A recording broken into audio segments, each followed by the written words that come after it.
Part 1. The company dicks were good. They were plenty good. Hugh Stark began to think maybe this time he wasn't going to get away with it. His small, stringy body hunched over the control bank, nursing the last ounce of power out of the Coleman. The hot night air of Venus fled past the ports in tattered veils of indigo. Stark wasn't sure where he was anymore. Venus was a frontier planet, and still mostly a big X, except to the Venusians, who weren't sending out any maps. He did know that he was getting dangerously close to the mountains of white cloud. The backbone of the planet, towering far into the stratosphere, magnetic trap with God knows what beyond. Maybe even God wasn't sure. But it looked like over the mountains or out. Death under the guns of the Terro Venus Mines Incorporated Special Police, or back to the lunar cell blocks for life as an habitual felon. Stark decided he would go over.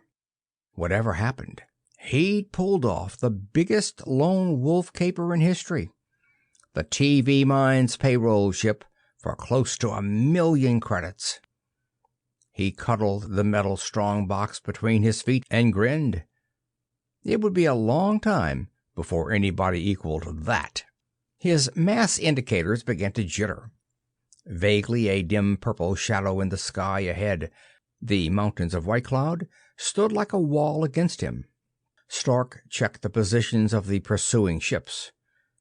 There was no way through them. He said flatly, "All right, damn you," and sent the Coleman angling up into the thick blue sky. He had no very clear memories after that. Crazy magnetic vagaries, always a hazard on Venus, made his instruments useless. He flew by the seat of his pants, and he got over, and the TV men didn't. He was free with 1,000,000 credits in his kick. Far below, in the virgin darkness, he saw a sullen crimson smear on the night, as though someone had rubbed it with a bloody thumb. The Coleman dipped toward it. The control bank flickered with blue flame, the jet timers blew, and then there was just the screaming of air against the falling hull. Hugh Stark sat still and waited. He knew, before he opened his eyes, that he was dying. He didn't feel any pain, he didn't feel anything, but he knew just the same. Part of him was cut loose. He was still there, but not attached anymore. He raised his eyelids. There was the ceiling. It was a long way off. It was black stone veined with smoky reds and ambers. He had never seen it before. His head was tilted toward the right. He let his gaze move down that way. There were dim tapestries, more of the black stone, and 3 tall archways giving onto a balcony. Beyond the balcony was a sky veiled and clouded with red mist. Under the mist, spreading away from a murky line of cliffs, was an ocean. It wasn't water, and it didn't have any waves on it, but there was nothing else to call it. It burned deep down inside itself, breathing up the red fog. Little angry bursts of flame coiled up under the flat surface, sending circles of sparks flaring out like ripples from a dropped stone. He closed his eyes and frowned and moved his head restively. There was the texture of fur against his skin. Through the cracks of his eyelids, he saw that he lay on a high bed piled with silks and soft tanned pelts. His body was covered. He was rather glad he couldn't see it. It didn't matter, because he wouldn't be using it any more anyway. And it hadn't been such a hell of a body to begin with. But he was used to it, and he didn't want to see it now the way he knew it would have to look. He looked along over the foot of the bed and saw the woman. She was watching him from a massive carved chair softened with a single huge white pelt like a drift of snow. She smiled and let him look. A pulse began to beat under his jaw, very feebly. She was tall and sleek and insolently curved. She wore a sort of tabard of pale gray spider silk, held to her body by a jeweled girdle, but it was just a nice piece of ornamentation. Her face was narrow, finely cut, secret, faintly amused. Her lips, her eyes, and her flowing silken hair were all the same pale, cool shade of aquamarine. Her skin was white, with no hint of rose. Her shoulders, her forearms, the long flat curve of her thighs, the pale green tips of her breasts were dusted with tiny particles that glistened like powdered diamond. She sparkled softly like a fairy thing against the snowy fur, a creature of foam and moonlight and clear, shallow water. Her eyes never left his, and they were not human, but he knew that they would have done things to him if he had had any feeling below the neck. He started to speak. He had no strength to move his tongue. The woman leaned forward, and as though her movement were a signal, 4 men rose from the tapestried shadows by the wall. They were like her. Their eyes were pale and strange like hers. She said, in liquid high Venusian, "You're dying in this body, but you will not die. You will sleep now, and wake in a strange body, in a strange place. Don't be afraid. My mind will be with yours. I'll guide you. Don't be afraid. I can't explain now, there isn't time, but don't be afraid." He drew back his thin lips, baring his teeth in what might have been a smile. If it was wolfish and bitter like his face. The woman's eyes began to pour coolness into his skull. They were like 2 little rivers running through the channels of his own eyes, spreading in silver-green quiet across the tortured surface of his brain. His brain relaxed. It lay floating on the water, and then the twin streams became one broad flowing stream, and his mind or ego, the thing that was intimately himself, vanished along with it. It took him a long, long time to regain consciousness. He felt as though he'd been shaken until pieces of him were scattered all over inside. Also, he had an instinctive premonition that the minute he woke up, he would be sorry he had. He took it easy, putting himself together. He remembered his name, Hugh Stark. He remembered the mining asteroid where he was born. He remembered the Luna cell blocks where he had once come near dying. There wasn't much to choose between them. He remembered his face decorating half the bulletin boards between Mercury and the Belt. He remembered hearing about himself over the telecasts, stuff to frighten babies with, and he thought of himself committing his first crime. A stunted, scrawny kid of 18, swinging a spanner on a grown man who was trying to steal his food. The rest of it came fast then. The TV mine's job, the getaway that didn't get, the mountains of white cloud, the crash, the woman. That did it. His brain leaped shatteringly. Light, feeling, a naked sense of reality swept over him. He lay perfectly still with his eyes shut, and his mind clawed at the picture of the shining woman with sea-green hair and the sound of her voice saying, "You will not die. You will wake in a strange body. Don't be afraid." He was afraid. His skin prickled and ran cold with it. His stomach knotted with it. His skin, his stomach, and yet somehow they didn't feel just right, like a new coat that hasn't shaped to you. He opened his eyes, a cautious crack. He saw a body sprawled on its side in dirty straw. The body belonged to him because he could feel the straw pricking it, and the itch of little things that crawled and ate and crawled again.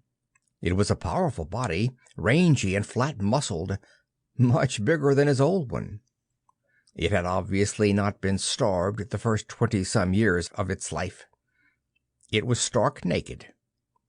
Weather and violence had written history on it, wealed white marks on leathery bronze, but nothing seemed to be missing. There was black hair on its chest and thighs and forearms, and its hands were lean and sinewy for killing. It was a human body. That was something. There were so many other things it might have been that his racial snobbery couldn't call human. Like the nameless, shimmering creature who smiled with strange, pale lips. Stark shut his eyes again. He lay, the intangible self that was Hugh Stark, bellied down in the darkness of the alien shell, quiet, indrawn, waiting. Panic crept up on its soft black paws. It walked around the crouching ego and sniffed and patted and nuzzled, whining, and then struck with its raking claws.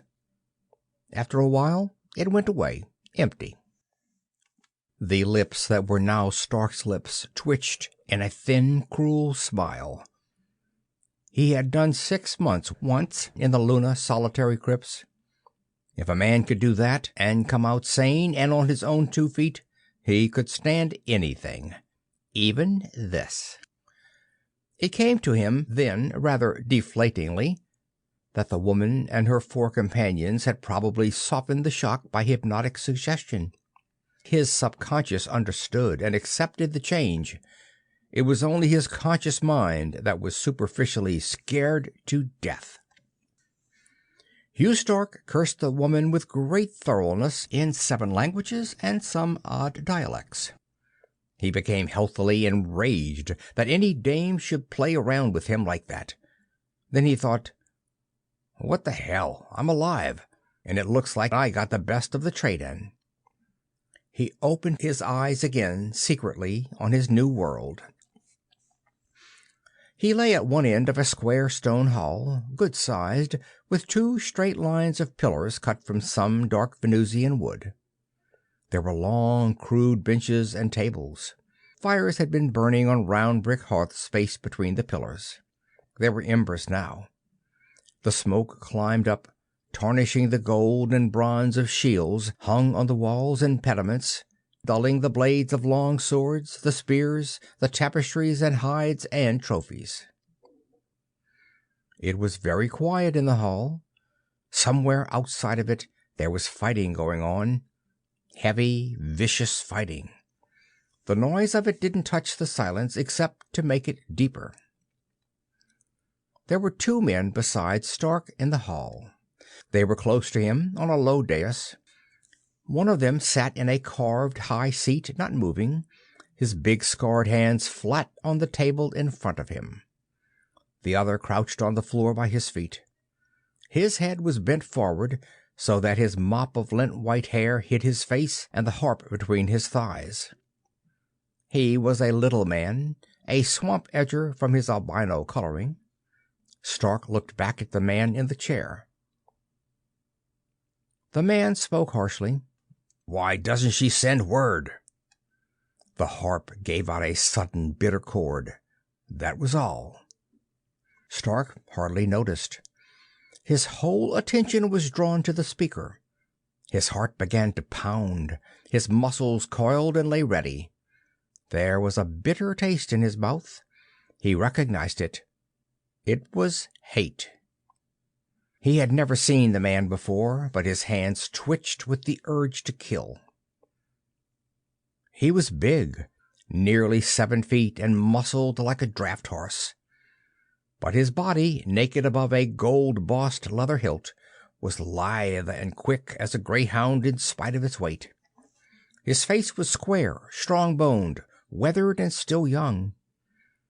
It was a face that had laughed a lot once, and liked wine and pretty girls. It had forgotten those things now, except maybe the wine. It was drawn and cruel with pain, a look as of something in a cage. Stark had seen that look before, in the Luna blocks. There was a thick white scar across the man's forehead. Under it His blue eyes were sunken and dark behind half-closed lids. The man was blind. Outside in the distance, men screamed and died. Stark had been increasingly aware of a soreness and stricture around his neck. He raised a hand, careful not to rustle the straw. His fingers found a long, tangled beard, felt under it, and touched a band of metal. Stark's new body wore a collar like a vicious dog.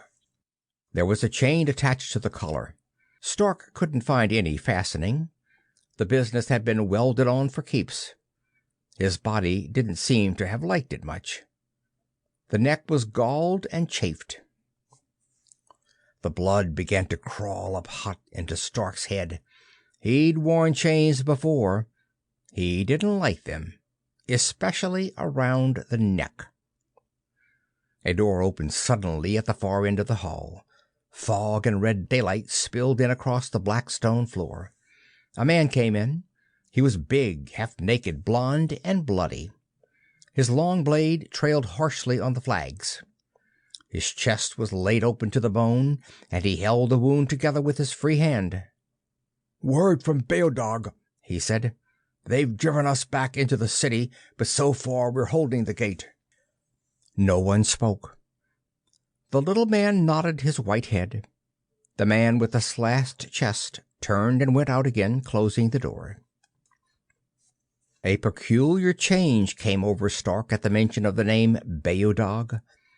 He had never heard it before, but it hung in his mind like a spear point, barbed with strange emotion.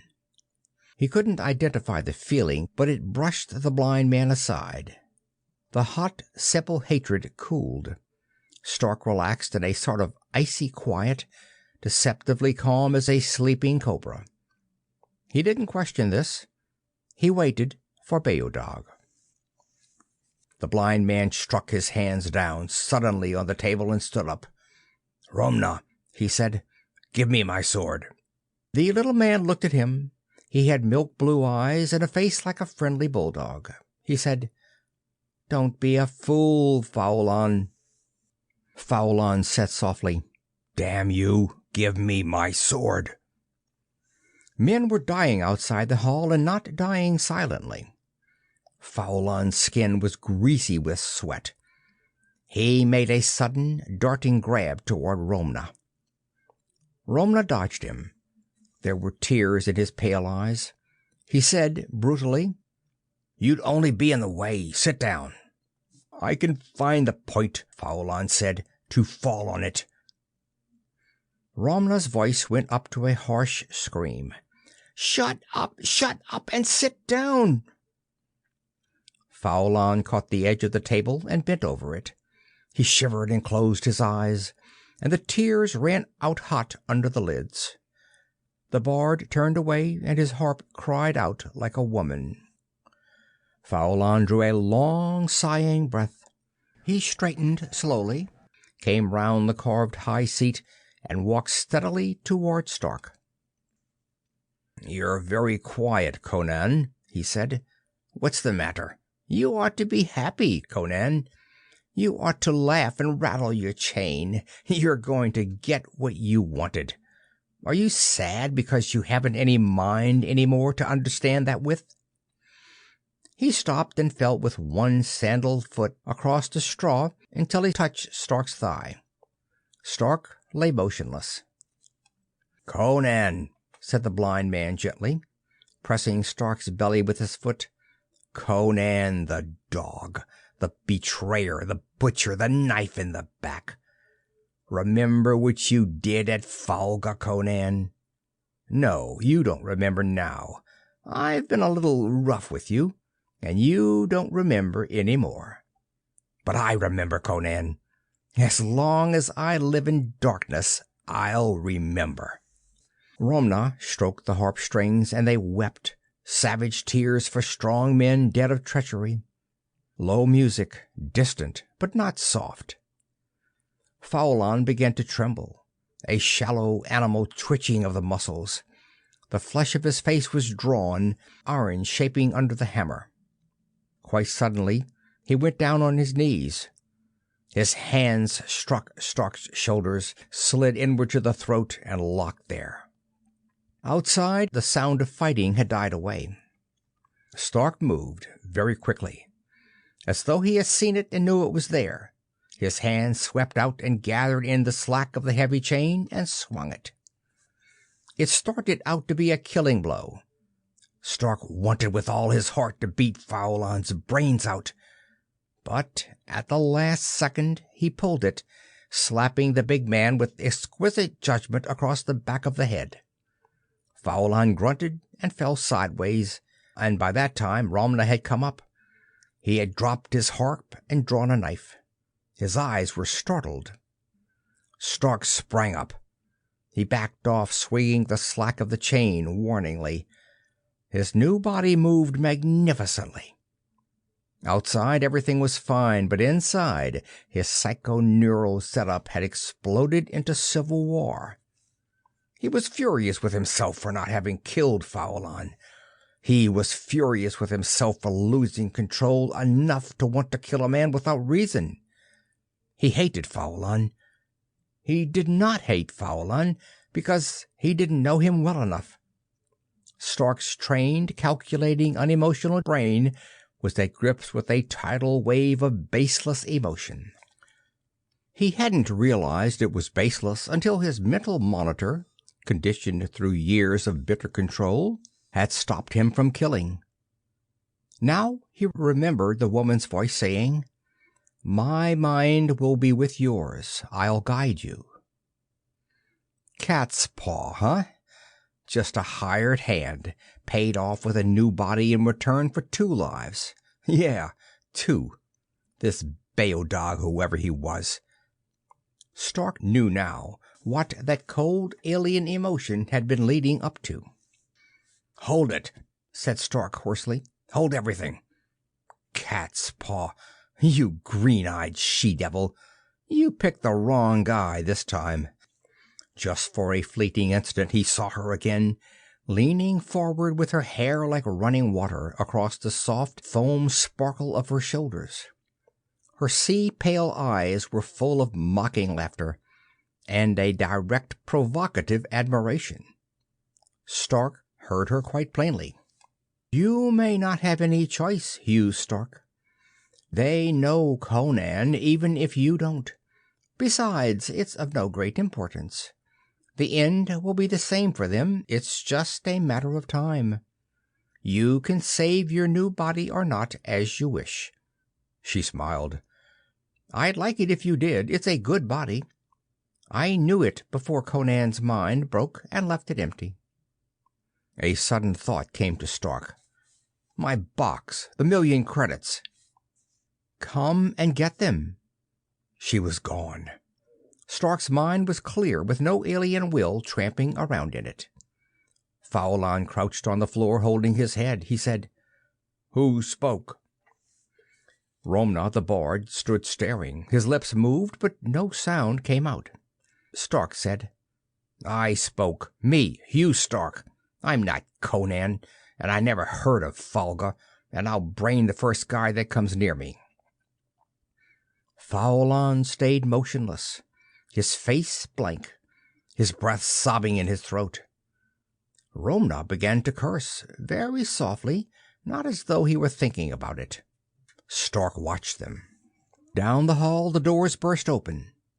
The heavy reddish mist coiled in with the daylight across the flags, and with them a press of bodies hot from battle, bringing a smell of blood. Stark felt the heart contract in the heavy breast of the body named Conan, watching the single figure that led the pack. Romna called out, "Beodog!" She was tall. She was built and muscled like a lioness, and she walked with a flat-hipped arrogance, and her hair was like coiled flame. Her eyes were blue and bright, as Faulan's might have been once. She looked like Faulan. She was dressed like him in a leather kilt and sandals, her magnificent body bare above the waist. She carried a long sword slung across her back, the hilt standing above the left shoulder. She had been using it. Her skin was smeared with blood and grime. There was a long cut on her thigh and another across her flat belly, and bitter weariness lay on her like a burden in spite of her denial of it. "We've stopped them, Fowlon," she said. "They can't breach the gate, and we can hold Crom Dehew as long as we have food. And the sea feeds us." She laughed, but there was a hollow sound to it. "Gods, I'm tired." She halted then below the dais. Her flame-blue gaze swept across Fowlon, across Romna, and rose to meet Hugh Stark's, and stayed there. The pulse began to beat under Stark's jaw again, and this time his body was strong and the pulse was like a drum throbbing. Romna said, "His mind has come back." There was a long, hard silence. No one in the hall moved. Then the men back of Beodog, big, brawny, kilted warriors, began to close in on the dais, talking in low, snarling undertones that rose toward a mob howl. Fowlon rose up and faced them and bellowed them to quiet. "He's mine to take. Let him alone." Beodog sprang up onto the dais. One beautiful flowing movement. "It isn't possible," she said. "His mind broke under torture. He's been a drooling idiot with barely the sense to feed himself. And now suddenly you say he's normal again?" Stark said, "You know I'm normal. You can see it in my eyes." "Yes." He didn't like the way she said that. "Listen, my name is Hugh Stark. I'm an Earthman. This isn't Conan's brain come back. This is a new deal. I got shoved into this body. What it did before I got it, I don't know, and I'm not responsible." Fowlon said, "He doesn't remember Folga. He doesn't remember the longships at the bottom of the sea." Fowlon laughed. Romna said quietly, "He didn't kill you, though. He could have easily. Would Conan have spared you?" Beodog said, "Yes, if he had a better plan. Conan's mind was like a snake. It crawled in the dark, and you never knew where it was going to strike." Stark began to tell them how it happened, the chain swinging idly in his hand. While he was talking, he saw a face reflected in a polished shield hung on a pillar. Mostly it was just a tangled black mass of hair mounted on a frame of long, harsh, jutting bone. The mouth was sensuous, with a dark sort of laughter on it. The eyes were yellow, the cruel, brilliant yellow of a killer hawk. Stark realized with a shock that the face belonged to him. Part 2. "A woman with pale green hair," said Beodog softly. "Ron," said Fowlon, and Roma's harp made a sound like a high priest's curse. "Her people have that power," Roma said. "They can think a man's soul into a spider and step on it. They have many powers. Maybe Ron followed Conan's mind wherever it went and told it what to say and brought it back again." "Listen," said Stark angrily. "I didn't ask—" Suddenly, without warning, Roma drew Beodog's sword and threw it at Stark. Stark dodged it. He looked at Roma with ugly yellow eyes. "That's fine. Chain me up so I can't fight and kill me from a distance." He did not pick up the sword. He'd never used one. The chain felt better, not being too different from a heavy belt or a length of cable or the other chains he'd swung on occasion. Romna said, "Is that Conan?" Fowlon snarled, "What happened?" Romna threw my sword at Conan. He dodged it and left it on the ground. Beodog's eyes were narrowed. Conan could catch a flying sword by the hilt, and he was the best fighter on the Red Sea, barring you, Fowlon. He's trying to trick us. Ron guides him." "The hell with Ron!" Stark clashed his chain. "She wants me to kill the both of you. I still don't know why. All right, I could have killed Fowlon easy. But I'm not a killer. I never put down anyone except to save my own neck. So I didn't kill him in spite of Ron. And I don't want any part of you or Ron either. All I want is to get the hell out of here." Beodog said, "His accent isn't Conan's, and the look in his eyes is different, too." Her voice had an odd note in it. Romna glanced at her. He fingered a few rippling chords on his harp and said, "There's one way you could tell for sure." A sudden flush began to burn on Beodog's cheekbones. Romna slid unobtrusively out of reach. His eyes danced with malicious laughter. Beodog smiled, the smile of an angry cat, all teeth and no humor. Suddenly she walked toward Stark, her head erect, her hands swinging loose and empty at her sides. Stark tensed warily, but the blood leaped pleasantly in his borrowed veins. Beodog kissed him. Stark dropped the chain. He had something better to do with his hands. After a while he raised his head for breath, and she stepped back and whispered wonderingly, "It isn't Conan." The hall had been cleared. Stark had washed and shaved himself. His new face wasn't bad. Not bad at all. In fact, it was pretty damn good. And it wasn't known around the system. It was a face that could own 1,000,000 credits and no questions asked. It was a face that could have a lot of fun on 1,000,000 credits. All he had to figure out now was a way to save the neck the face was mounted on and get his 1,000,000 credits back from that beautiful she-devil named Ron. He was still chained, but the straw had been cleaned up and he wore a leather kilt and a pair of sandals. Fauelon sat in his high seat, nursing a flagon of wine. Beodog sprawled wearily on a fur rug beside him. Romna sat cross-legged, his eyes veiled sleepily, stroking soft, wandering music out of his harp. He looked fey. Stark knew his swamp edgers. He wasn't surprised. "This man is telling the truth," Romna said. "But there's another mind touching his. Ron's, I think. Don't trust him."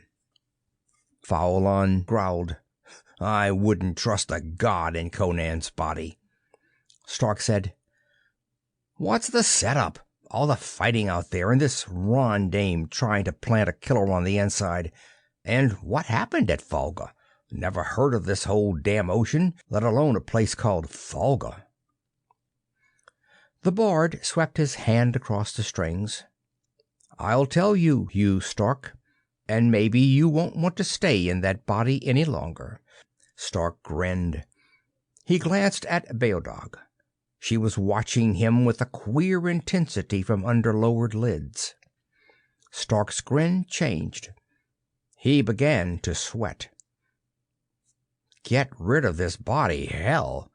It was really a body. His own stringy little carcass had never felt like this.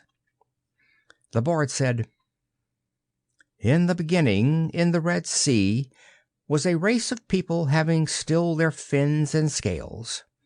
They were amphibious, but after a while part of this race wanted to remain entirely on land. There was a quarrel and a battle, and some of the people left the sea forever.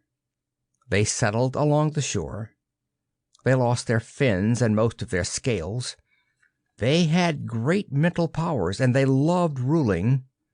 They subjugated the human peoples and kept them almost in slavery. They hated their brothers who still lived in the sea, and their brothers hated them. After a time, a third people came to the Red Sea. They were rovers from the north. They raided and reaved and wore no man's collar. They made a settlement on Crom-Dehu, the Black Rock, and built longships and took toll of the coastal towns. But the slave people didn't want to fight against the rovers. They wanted to fight with them and destroy the sea folk. The rovers were human, and blood calls to blood. And the rovers like to rule too, and this is a rich country. Also, The time had come in their tribal development when they were ready to change from nomadic warriors to builders in their own country.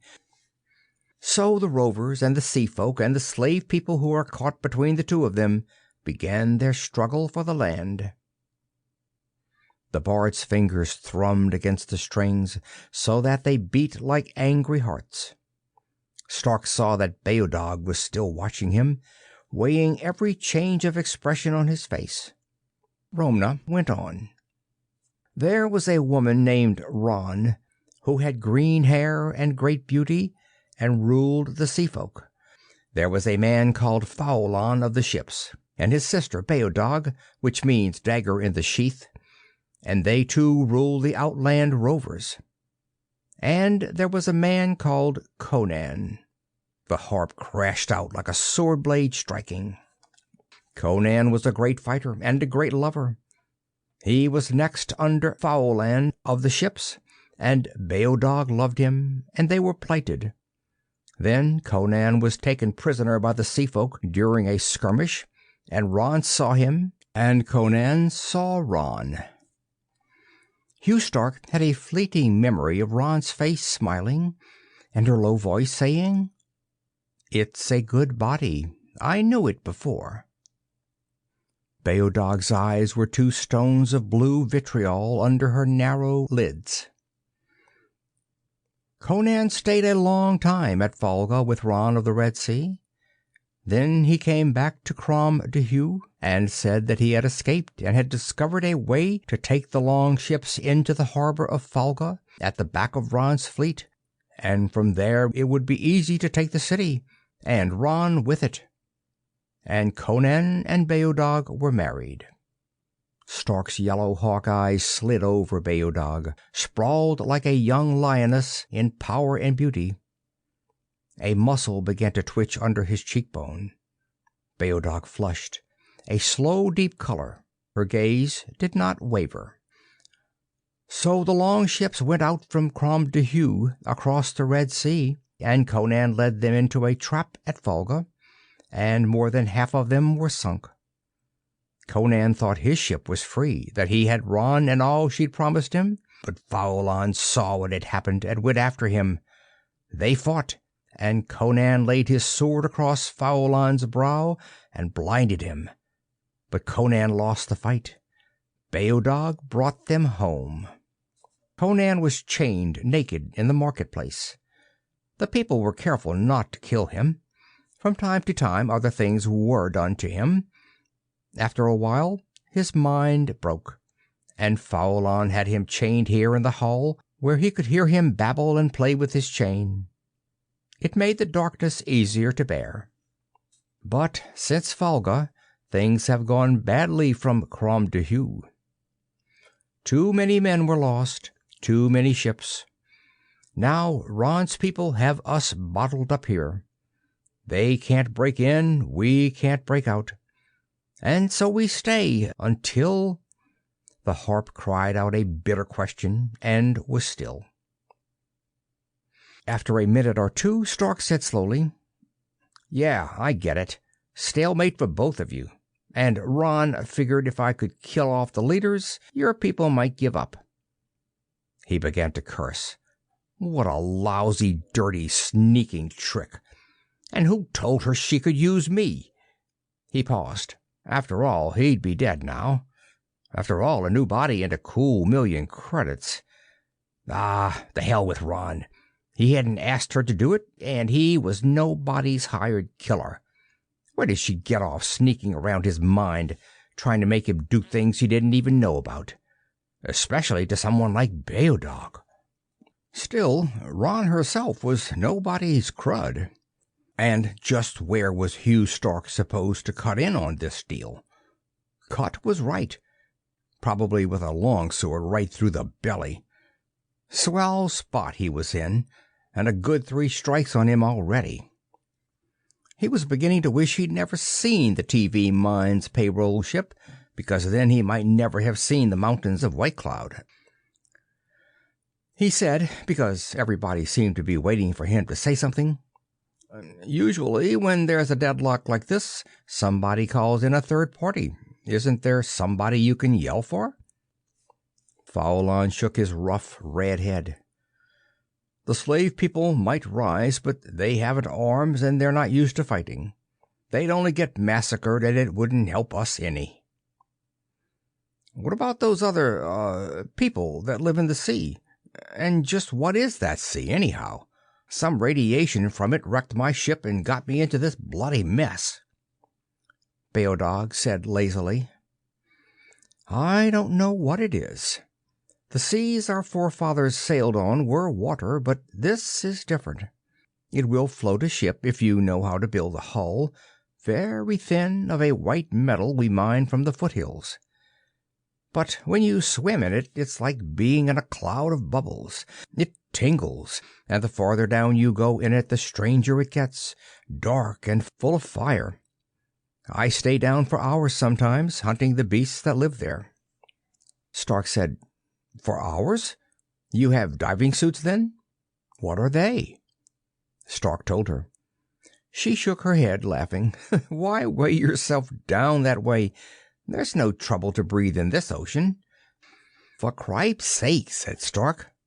Well, I'll be damned. Must be a heavy gas, then. Radioactive, surface tension under atmospheric pressure. Enough to float a light hull and high oxygen content without any dangerous mixture. Well, well. Okay, why doesn't somebody go down and see if the sea people will help? They don't like Ron's branch of the family, you said. They don't like us either, said Fauelon. We stay out of the southern part of the sea. They wreck our ships sometimes. His bitter mouth twisted in a smile. Did you want to go to them for help? Stark didn't quite like the way Fauelon sounded. It was just a suggestion, he said. Beodog rose, stretching, wincing as the stiffened wounds pulled her flesh. Come on, Fauelon, let's sleep. He rose and laid his hand on her shoulder. Romna's harp strings breathed a subtle little mockery of sound. The bard's eyes were veiled and sleepy. Beodog did not look at Stark, called Conan. Stark said, What about me? You stay chained, said Fauelon. There's plenty of time to think, as long as we have food and the sea feeds us. He followed Beodog through a curtained entrance to the left. Romna got up, slowly slinging the harp over one white shoulder. He stood, looking steadily into Stark's eyes in the dying light of the fires. I don't know, he murmured. Stark waited, not speaking. His face was without expression.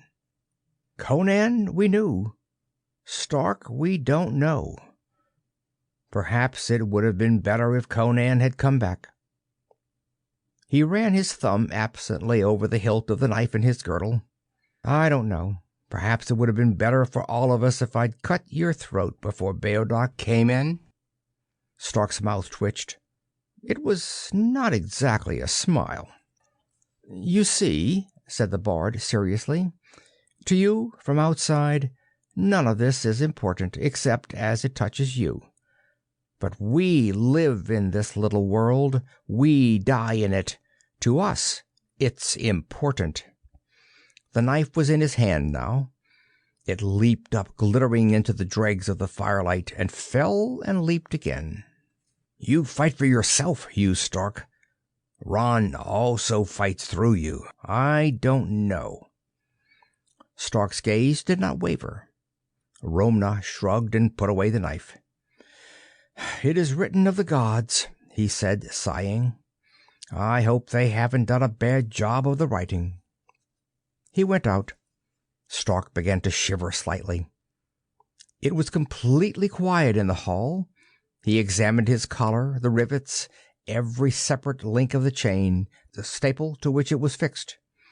Then he sat down on the fur rug provided for him in place of the straw. He put his face in his hands and cursed steadily for several minutes. Then he struck his fists down hard on the floor. After that he lay down and was quiet. He thought Ron would speak to him. She did not. The silent black hours that walked across his heart were worse than any he had spent in the Luna crypts. She came, soft-shod, bearing a candle. Beodog, the dagger in the sheath. Stark was not sleeping. He rose and stood waiting. She set the candle on the table and came, not quite to him, and stopped. She wore a length of thin white cloth twisted loosely at the waist and dropping to her ankles. Her body rose out of it straight and lovely, touched mystically with shadows in the little wavering light. "Who are you?" she whispered. "What are you?"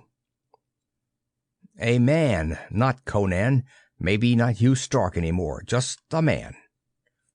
I loved the man called Conan until—" She caught her breath and moved closer. She put her hand on Stark's arm. The touch went through him like white fire. The warm, clean, healthy fragrance of her tasted sweet in his throat. Her eyes searched his. "If Ron has such great powers, couldn't it be that Conan was forced to do what he did? Couldn't it be that Ron took his mind and molded it her way, perhaps without his knowing it?" It could be. Conan was hot-tempered and quarrelsome, but he— Stark said slowly, "I don't think you could have loved him if he hadn't been straight." Her hand lay still on his forearm. She stood looking at him, and then her hand began to tremble, and in a moment she was crying, making no noise about it. Stark drew her gently to him. His eyes blazed yellowly in the candlelight. "Woman's tears," she said impatiently after a bit. She tried to draw away. "I've been fighting too long and losing, and I'm tired." He let her step back. Not far. "Do all the women of Crom Duhu fight like men?" "If they want to. There have always been shield maidens, and since Folga, I would have had to fight anyway to keep from thinking." She touched the collar on Stark's neck. "And from seeing." She thought of Conan in the market square, and Conan shaking his chain and gibbering in Faulan's hall, and Beodog watching it. Stark's fingers tightened. He slid his palms upward along the smooth muscles of her arms, across the straight, broad planes of her shoulders, onto her neck, the proud strength of it pulsing under his hands. Her hair fell loose. He could feel the redness of it burning him. She whispered, "You don't love me." "No." "You're an honest man, Hugh Stark." "You want me to kiss you?" "Yes." "You're an honest woman, Beodog." Her lips were hungry, passionate, touched with the bitterness of tears. After a while Stark blew out the candle. "I could love you, Beodog. Not the way I mean. The way you mean. I've never said that to any woman before. But you're not like any woman before, and I'm a different man." Strange, so strange. Conan and yet not Conan. "I could love you, Beodog, if I lived." Harp strings gave a thrumming sigh in the darkness, the faintest whisper of sound. Beodog started, sighed, and rose from the fur rug. In a minute she had found flint and steel and got the candle lighted. Romna the Bard stood in the curtained doorway watching them. Presently he said, "You're going to let him go?" Beodog said, "Yes." Romna nodded. He did not seem surprised. He walked across the dais, laying his harp on the table, and went into another room. He came back almost at once with a hacksaw. "Bend your neck," he said to Stark. The metal of the collar was soft. When it was cut through, Stark got his fingers under it and bent the ends outward without trouble. His old body could never have done that. His old body could never have done a lot of things. He figured Ron hadn't cheated him. Not much. He got up, looking at Beodog. Beodog's head was dropped forward, her face veiled behind shining hair. "There's only one possible way out of Crom Dehuë," she said. There was no emotion in her voice. "There's a passage leading down through the rock to a secret harbor, just large enough to moor a skiff or two.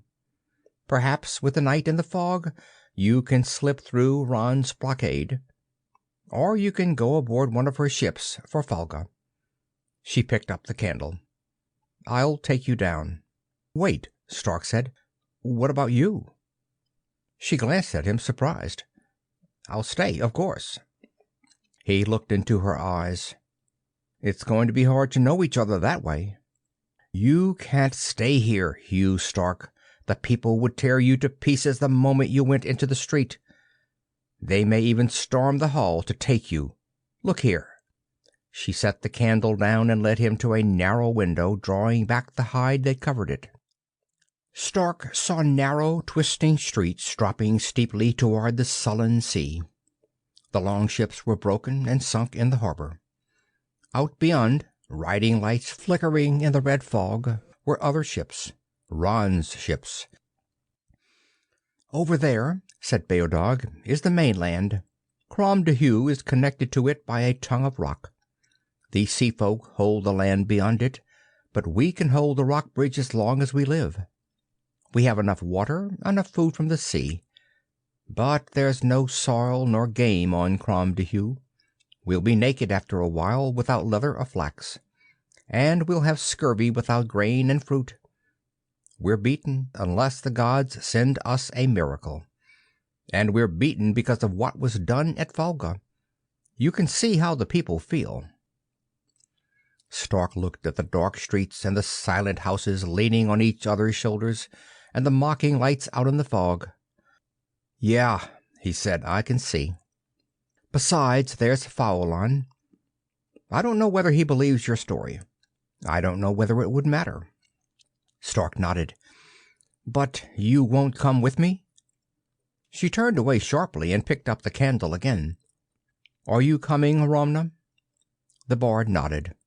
He slung his harp over his shoulder. Beodog held back the curtain of a small doorway far to the side. Stark went through it, and Romna followed, and Beodog went ahead with the candle. No one spoke. They went along a narrow passage, past storerooms and armories. They paused once while Stark chose a knife, and Romna whispered, "Wait." He listened intently. Stark and Beodog strained their ears along with him. There was no sound in the sleeping dun. Romna shrugged. "I thought I heard sandals scraping stone," he said. They went on. The passage lay behind a wooden door. It led downward steeply through the rock, a single narrow way without side galleries or branches. In some places there were winding steps. It ended, finally, in a flat ledge low to the surface of the cove, which was a small cavern closed in with the black rock. Beodog set the candle down. There were two little skiffs built of some light metal moored to rings in the ledge. Two long sweeps leaned against the cave wall. They were of a different metal, oddly veined. Beodog laid one across the thwarts of the nearest boat. Then she turned to Stark. Romna hung back in the shadows by the tunnel mouth. Beodog said quietly, "Goodbye, man without a name." "It has to be goodbye." "I'm leader now, on Faulan's place. Besides, these are my people." Her fingers tightened on his wrists. "If you could—" Her eyes held a brief blaze of hope. Then she dropped her head and said, "I keep forgetting you're not one of us. Goodbye." "Goodbye, Beodog." Stark put his arms around her. He found her mouth almost cruelly.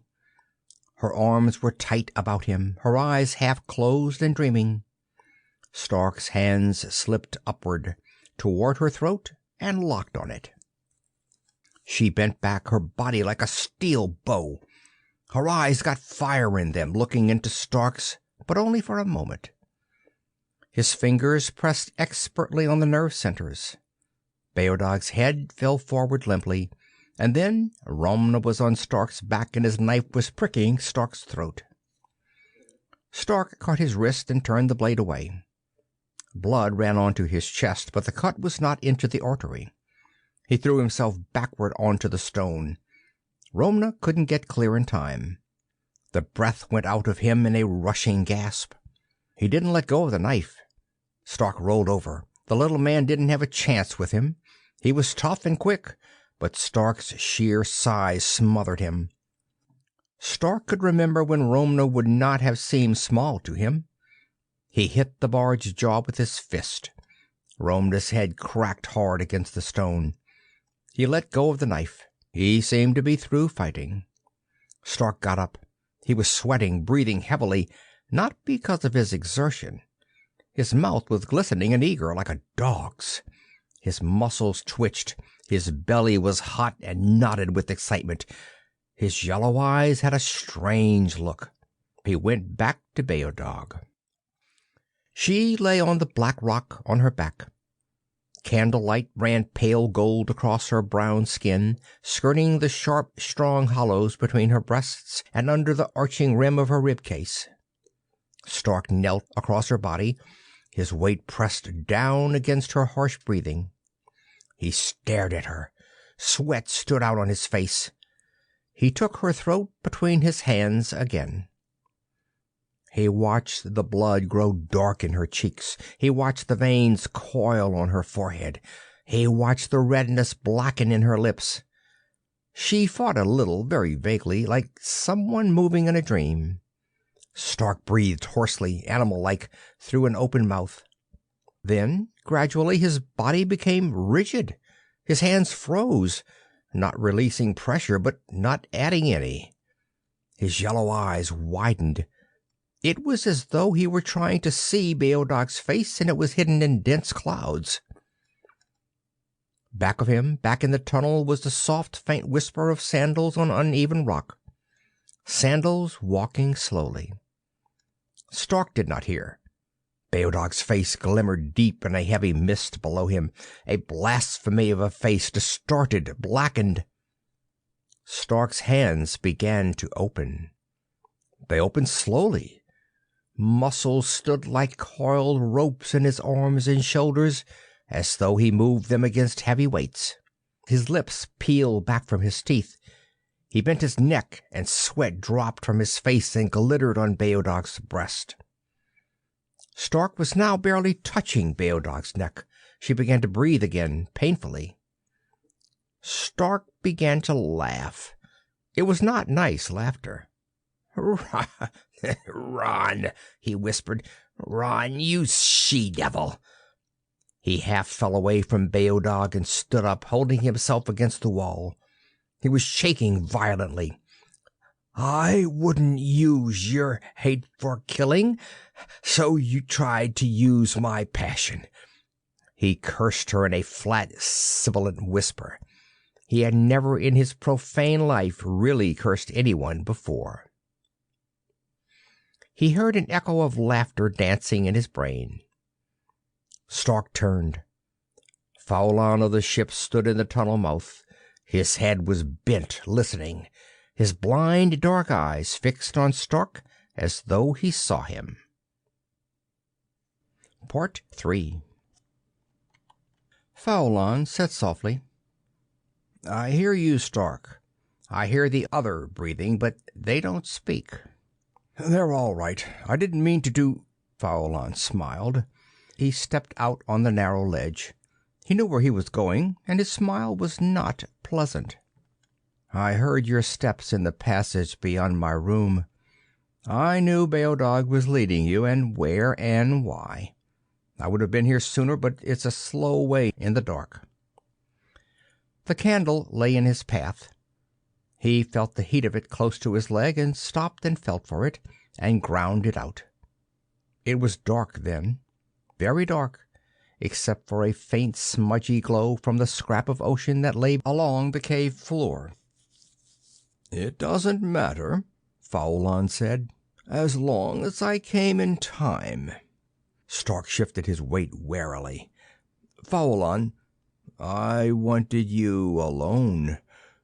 On this night of all nights, I wanted you alone. Beodog fights in my place now, Conan. My manhood needs proving. Stark strained his eyes in the gloom, measuring the ledge, measuring the place where the skiff was moored. He didn't want to fight Faulan. In Faulan's place he would have felt the same. Stark understood perfectly. He didn't hate Faulan, he didn't want to kill him, and he was afraid of Ron's power over him when his emotions got control. You couldn't keep a determined man from killing you and still be uninvolved emotionally. Stark would be damned if he'd kill anyone to suit Ron. He moved, silently, trying to slip past Faulan on the outside and get into the skiff. Faulan gave no sign of hearing him. Stark did not breathe. His sandals came down lighter than snowflakes. Faulan did not swerve. He would pass Stark with a foot to spare. They came abreast. Faulan's hand shot out and caught in Stark's long black hair. The blind man laughed softly and closed in. Stark swung one from the floor. Do it the quickest way and get clear. But Faulan was fast. He came in so swiftly that Stark's fist jarred harmlessly along his ribs. He was bigger than Stark and heavier, and the darkness didn't bother him. Stark bared his teeth. Do it quick, brother, and clear out, or that green-eyed she-cat. Faulan's brute bulk weighed him down. Faulan's arm crushed his neck. Faulan's fist was knocking his guts loose. Stark got moving. He'd fought in a lot of places. He'd learned from stokers and tramps, Martian low-canalers, red-eyed Nahali in the running gutters of Leigh. He didn't use his knife. He used his knees and feet and elbows and his hands, fist and flat. It was a good fight. Faulan was a good fighter, but Stark knew more tricks. One more, Stark thought.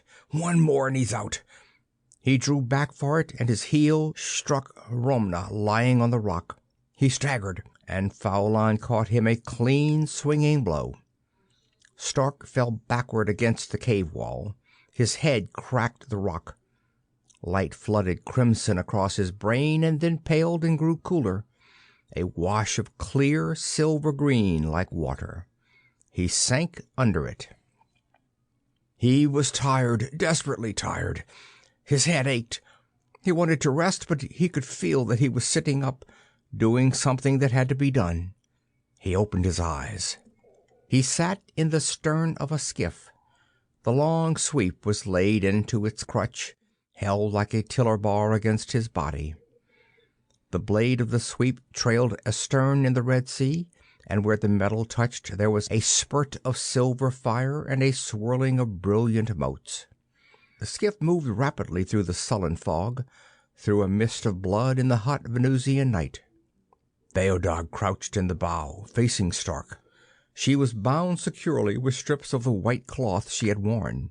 Bruises showed dark on her throat. She was watching Stark with the intent, unwinking, perfectly expressionless gaze of a tigress. Stark looked away, down at himself. There was blood on his kilt, a brown smear of it across his chest. It was not his blood. He drew the knife slowly out of its sheath. The blade was dull and crusted, still a little wet. Stark looked at Beodog. His lips were stiff, swollen. He moistened them and said hoarsely, "What happened?" She shook her head slowly, not speaking. Her eyes did not waver. A black cold rage took hold of Stark and shook him. Ron! He rose and went forward, letting the sweep go where it would. He began to untie Beodog's wrists. A shape swam toward them out of the red mist. A long ship with two heavy sweeps bursting fire astern, and a slender figurehead shaped like a woman. A woman with hair and eyes of aquamarine. It came alongside the skiff. A rope ladder snaked down. Men lined the low rail. Slender men with skin that glistened white like powdered snow, and hair the color of distant shallows. One of them said, "Come aboard, Hugh Stark." Stark went back to the sweep. It bit into the sea, sending the skiff in a swift arc away from Ron's ship. Grapnels flew, hooking the skiff at thwart and gunwale. Bows appeared in the hands of the men, wicked curving things with barbed wire shafts on the string. The man said again, politely, "Come aboard." Hugh Stark finished untying Beodog. He didn't speak. There seemed to be nothing to say. He stood back while she climbed the ladder and then followed. The skiff was cast loose. The longship veered away, gathering speed. Stark said, "Where are we going?" The man smiled. "To Falga." Stark nodded. He went below with Beodog into a cabin with soft couches covered with spider silk and panels of dark wood beautifully painted. Dim, fantastic scenes from the past of Ron's people. They sat opposite each other. They still did not speak. They raised Falga in the opal dawn, a citadel of basalt cliffs rising sheer from the burning sea, with a long arm holding a harbor full of ships. There were green fields inland, and beyond, cloaked in the eternal mists of Venus, the mountains of white clouds lifted spaceward. Stark wished that he had never seen the mountains of white cloud. Then, looking at his hands, lean and strong on his long thighs, he wasn't so sure. He thought of Ron waiting for him. Anger, excitement, a confused violence of emotion set him pacing nervously. Beodog sat quietly, withdrawn, waiting. The longship threaded the crowded moorings and slid into place alongside a stone quay. Men rushed to make fast. They were human men, as Stark judged humans, like Beodog and himself. They had the shimmering silver hair and fair skin of the plateau peoples, the fine-cut faces and straight bodies. They wore leather collars with metal tags, and they went naked like beasts. And they were gaunt and bowed with labor. Here and there a man with pale blue-green hair and resplendent harness stood godlike above the swarming masses. Stark and Beodog went ashore. They might have been prisoners or honored guests, surrounded by their escort from the ship. Streets ran back from the harbor, twisting and climbing crazily up the cliffs. Houses climbed on each other's backs. It had begun to rain, the heavy, steaming downpour of Venus, and the moist heat brought out the choking stench of people, too many people. They climbed, ankle-deep in water, sweeping down the streets that were half stairway. Thin, naked children peered out of the houses, out of narrow alleys. Twice they passed through market squares, where women with blank faces of defeat drew back from stalls of coarse food to let the party through. There was something wrong. After a while, Stark realized it was the silence. In all that horde of humanity, no one laughed or sang or shouted. Even the children never spoke above a whisper. Stark began to feel a little sick. Their eyes had a look in them. He glanced at Beodog and away again. The waterfront street ended in a sheer basalt face, honeycombed with galleries. Stark's party entered them, still climbing. They passed level after level of huge caverns open to the sea. There was the same crowding, the same stench, the same silence. Eyes glinted in the half-light. Bare feet moved furtively on stone. Somewhere a baby cried thinly and was hushed at once. They came out on the cliff top into the clean, high air. There was a city here.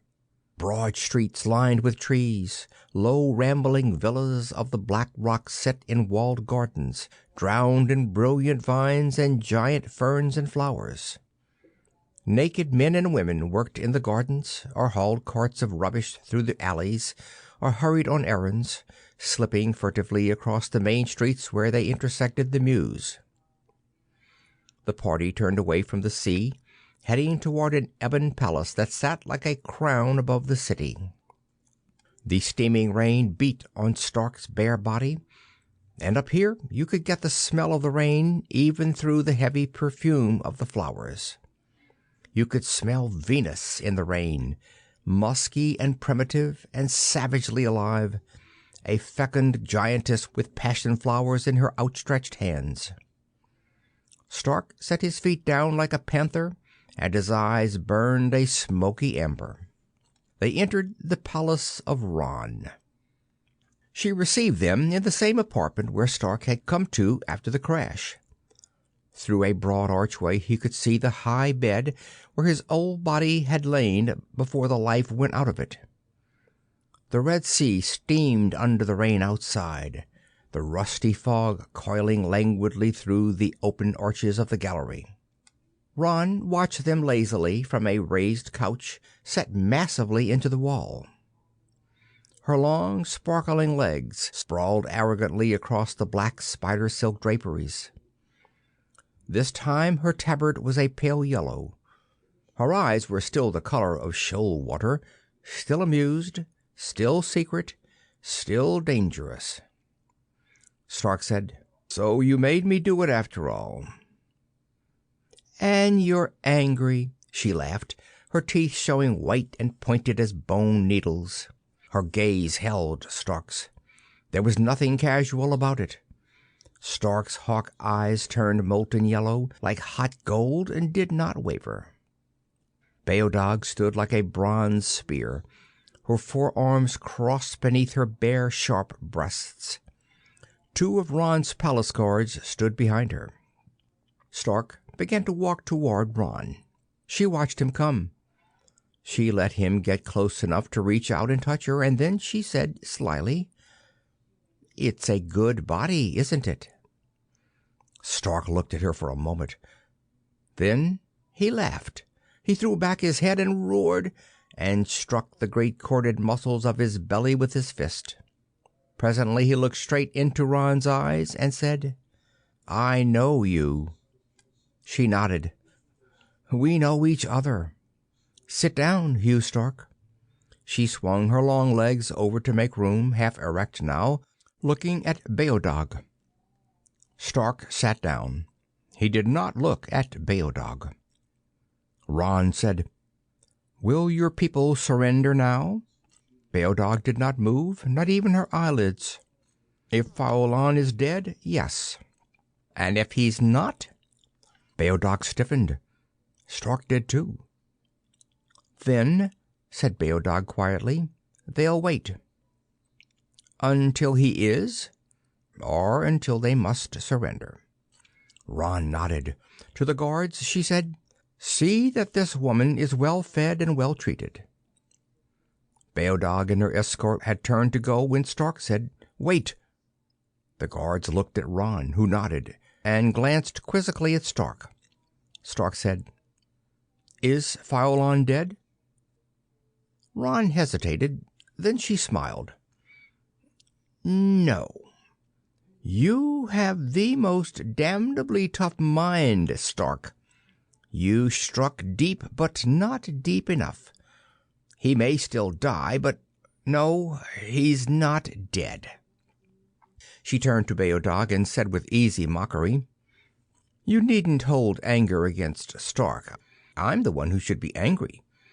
Her eyes came back to Stark. They didn't look angry. Stark said, "There's something else. Conan, the Conan that used to be before Fulga." "Beodog's Conan." "Yeah. Why did he betray his people?" Ron studied him.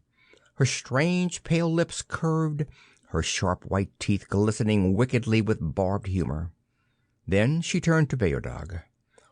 Beodog was still standing like a carved image, but her smooth muscles were ridged with tension, and her eyes were not the eyes of an image. "Conan or Stark," said Ron, She's still Beodog, isn't she? All right, I'll tell you. Conan betrayed his people because I put it into his mind to do it. He fought me. He made a good fight of it. But he wasn't quite as tough as you are, Stark. There was silence. For the first time since entering the room, Hugh Stark looked at Beodog. After a moment, she sighed and lifted her chin and smiled, a deep, faint smile. The guards walked out beside her, but she was more erect and lighter of step than either of them. "Well," said Ron when they were gone, "and what about you, Hugh Stark, called Conan?" "Have I any choice?" "I always keep my bargains." "Then give me my dough and let me clear the hell out of here." "Sure that's what you want?" "That's what I want." "You could stay a while, you know." "With you." Ron lifted her frosty white shoulders. "I'm not promising half my kingdom, or even part of it, but you might be amused." I got no sense of humor. "Don't you even want to see what happens to Crom Dahugh?" Stark got up. He said savagely, "The hell with Crom Dahugh." "And Beodog?" "And Beodog." He stopped, then fixed Ron with uncompromising yellow eyes. "No, not Beodog. What are you going to do to her?" "Nothing." "Don't give me that." "I say again, nothing. Whatever is done, her own people will do." "What do you mean?" "I mean that little Dagger in the sheaf will be rested, cared for, and fattened for a few days. Then I shall take her aboard my own ship and join the fleet before Crom Dahugh. Beodog will be made quite comfortable at the masthead, where her people can see her plainly. She will stay there until the Rock surrenders. It depends on her own people how long she stays. She'll be given water. Not much, but enough." Stark stared at her. He stared at her a long time. Then he spat deliberately on the floor and said in a perfectly flat voice, "How soon can I get out of here?"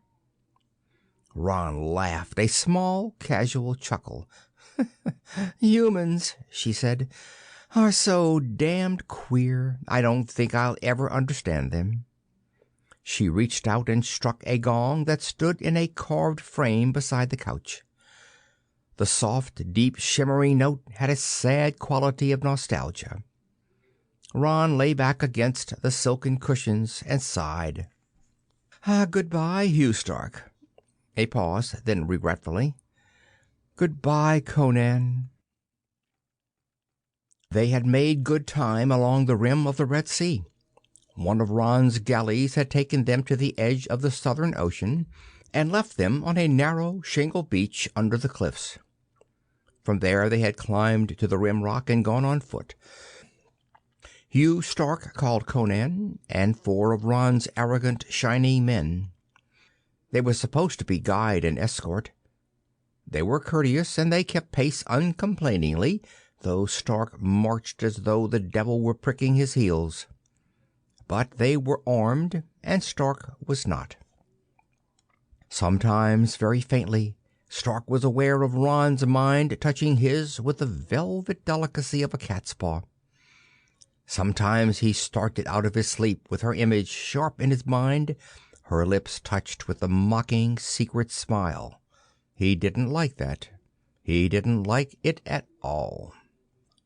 But he liked even less the picture that stayed with him, waking or sleeping, the picture he wouldn't look at, the picture of a tall woman with hair like loose fire on her neck, walking on light, proud feet between her guards. "She'll be given water," Ron said. "Not much, but enough." Stark gripped the solid squareness of the box that held his 1,000,000 credits and set the miles reeling backward from under his sandals. On the 5th night, one of Ron's men spoke quietly across the campfire. "Tomorrow," he said, "we'll reach the pass." Stark got up and went away by himself to the edge of the rim rock that fell sheer to the burning sea. He sat down. The red fog wrapped him like a mist of blood. He thought of the blood on Beodog's breast the first time he saw her. He thought of the blood on his knife, crusted and dried. He thought of the blood poured rank and smoking into the gutters of Crom Dubh. The fog has to be red, he thought. Of all the goddamn colors in the universe, it has to be red. Red like Beodog's hair. He held out his hands and looked at them, because he could still feel the silken warmth of that hair against his skin. There was nothing there now but the old white scars of another man's battles. He set his fists against his temples and wished for his old body back again, the little stunted abortion that had clawed and scratched its way to survival through sheer force of mind. A most damnably tough mind, Ron had said. Yeah, it had to be tough. But a mind was a mind. It didn't have emotions. It just figured out something coldly and then went ahead and never questioned. And it controlled the body utterly, because the body was only the worthless machinery that carried the mind around. Worthless, yeah. The few women he'd ever looked at had told him that, and he hadn't even minded much. The old body hadn't given him any trouble. He was having trouble now. Stark got up and walked. Tomorrow we reach the pass. Tomorrow we go away from the Red Sea. There are 9 planets in the whole damn belt. There are women on all of them, all shapes and colors and sizes, human, semi-human, and God knows what. With 1,000,000 credits a guy could buy half of them, and with Conan's body he could buy the rest. What's a woman anyway? Only a... water. She'd be given water. Not much, but enough. Conan reached out and took hold of a spire of rock, and his muscles stood out like knotted ropes. "Oh, God," he whispered. "What's the matter with me?" Love. It wasn't God who answered. It was Ron. He saw her plainly in his mind, heard her voice like a silver bell. Conan was a man, Hugh Stark. He was whole, body and heart and brain. He knew how to love, and with him it wasn't women, but one woman, and her name was Beodog. I broke him, but it wasn't easy.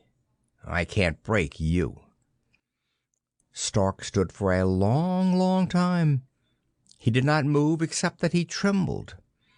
Then he took from his belt the box containing his 1,000,000 credits and threw it out as far as he could over the cliff edge. The red mist swallowed it up. He did not hear it strike the surface of the sea. Perhaps in that sea there was no splashing. He did not wait to find out. He turned back along the rim rock toward a place where he remembered a cleft or chimney leading down. And the 4 shining men who wore Ron's harness came silently out of the heavy, luminous night and ringed him in. Their sword points caught sharp red glimmers from the sky.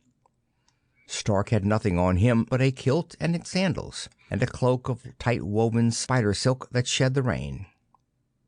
"Ron sent you?" he said. The men nodded. "To kill me?" Again they nodded. The blood drained out of Stark's face, leaving it gray and stony under the bronze. His hand went to his throat over the gold fastening of his cloak. The 4 men closed in like dancers. Stark loosened his cloak and swung it like a whip across their faces. It confused them for a second, for a heartbeat, no more, but long enough. Stark left 2 of them to tangle their blades in the heavy fabric and leaped aside.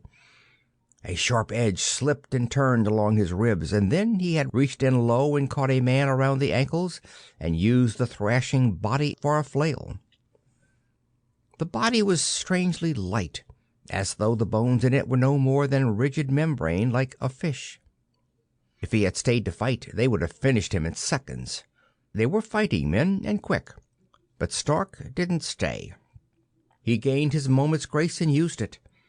They were hard on his heels, their points all but pricking his back as he ran. But he made it. Along the rim rock, out along a narrow tongue that jutted over the sea, and then outward, far outward, into red fog and dim fire that rolled around his plummeting body. "Oh God," he thought, "if I guessed wrong and there is a beach."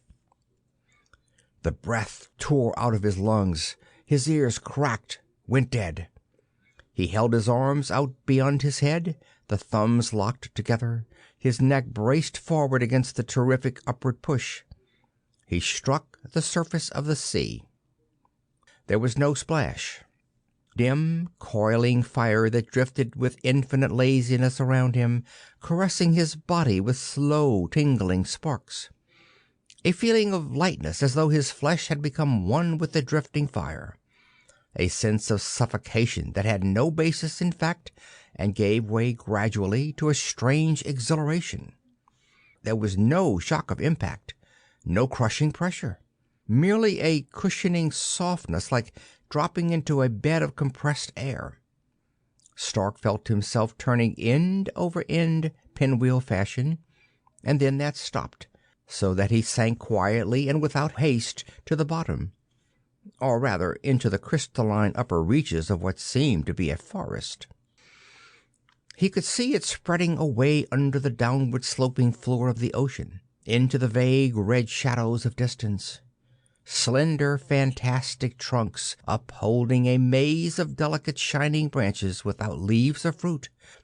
They were like trees exquisitely molded from ice, transparent, holding the lambent, shifting fire of the strange sea.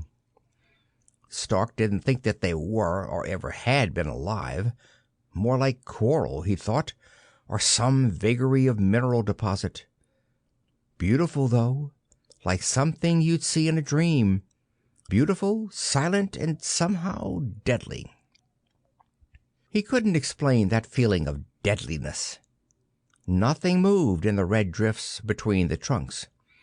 It was nothing about the trees themselves. It was just something he sensed. He began to move among the upper branches, following the downward drop of the slope. He found that he could swim quite easily, or perhaps it was more like flying. The dense gas buoyed him up, almost balancing the weight of his body, so that it was easy to swoop along, catching a crystal branch and using it as a lever to throw himself forward to the next one. He went deeper and deeper into the heart of the forbidden southern ocean. Nothing stirred. The fairy forest stretched limitless ahead, and Stark was afraid. Ron came into his mind abruptly. Her face, clearly outlined, was full of mockery. "I'm going to watch you die, you Stark called Conan. But before you die, I'll show you something. Look." Part 4. Her face dimmed, and in its place was Crom Duhue, rising bleak into the red fog, the long ships broken and sunk in the harbor, and Ron's fleet around it in a shining circle. One ship in particular, the flagship. The vision in Stark's mind rushed toward it, narrowed down to the masthead platform, to the woman who stood there, naked, erect, her body lashed tight with thin, cruel cords. A woman with red hair blowing in the slow wind, and blue eyes that looked straight ahead like a falcon's, at Crom Duhue. Beodog. Ron's laughter ran across the picture and blurred it like a ripple of ice-cold water. "You'd have done better," she said, "to take the clean steel when I offered it to you." She was gone, and Stark's mind was as empty and cold as the mind of a corpse. He found that he was standing still, clinging to a branch, his face upturned as though by some blind instinct, his sight blurred. He had never cried before in all his life, nor prayed. There was no such thing as time down there in the smoky shadows of the sea bottom. It might have been minutes or hours later that Hugh Stark discovered he was being hunted. There were 3 of them, slipping easily among the shining branches. They were pale golden, almost phosphorescent, about the size of large hounds. Their eyes were huge, jewel-like in their slim, sharp faces. They possessed 4 members that might have been legs and arms, retracted now against their arrowing bodies. Golden membranes spread wing-like from head to flank, and they moved like wings, balancing expertly the thrust of the flat, powerful tails. They could have closed in on him easily, but they didn't seem to be in any hurry. Stark had sense enough not to wear himself out by trying to get away. He kept on going, watching them. He discovered that the crystal branches could be broken, and he selected himself one with a sharp, forked tip, shoving it swordwise under his belt. He didn't suppose it would do much good, but it made him feel better. He wondered why the things didn't jump him and get it over with. They looked hungry enough, the way they were showing him their teeth. But they kept about the same distance away in a sort of crescent formation, and every so often the ones on the outside would make a tentative dart at him, then fall back as he swerved away. It wasn't like being hunted so much as... Stark's eyes narrowed. He began suddenly to feel much more afraid than he had before, and he wouldn't have believed that possible. The things weren't hunting him at all. They were hurting him. There was nothing he could do about it. He tried stopping, and they swooped in and snapped at him, working expertly together so that while he was trying to stab one of them with his clumsy weapon, the others were worrying his heels like sheep-dogs at a recalcitrant wether. Stark, like the wether, bowed to the inevitable and went where he was driven. The golden hounds showed their teeth in animal laughter and sniffed hungrily at the thread of blood he left behind him in the slow red coils of fire. After a while he heard the music. It seemed to be some sort of a harp, with a strange quality of vibration in the notes. It wasn't like anything he'd ever heard before. Perhaps the gas of which the sea was composed was an extraordinarily good conductor of sound, with a property of diffusion that made the music seem to come from everywhere at once.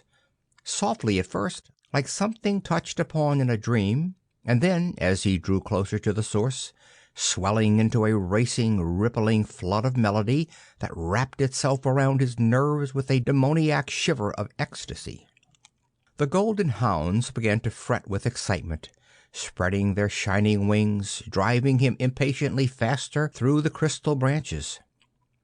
Stark could feel the vibration growing in him, the very fibers of his muscles shuddering in sympathy with the unearthly harp. He guessed there was a lot of the music he couldn't hear. Too high, too low for his ears to register, but he could feel it. He began to go faster, not because of the hounds, but because he wanted to. The deep quivering in his flesh excited him. He began to breathe harder, partly because of increased exertion, and some chemical quality of the mixture he breathed made him slightly drunk. The thrumming harp song stroked and stung him, waking a deeper, darker music. And suddenly he saw Beodog clearly, half veiled and mystic in the candlelight at Faulan's dun. Smooth, curving bronze, her hair loose fire about her throat. A great stab of agony went through him. He called her name once, and the harp song swept it up and away, and then suddenly there was no music any more, and no forest, and nothing but cold embers in Stark's heart. He could see everything quite clearly in the time it took him to float from the top of the last tree to the floor of the plain.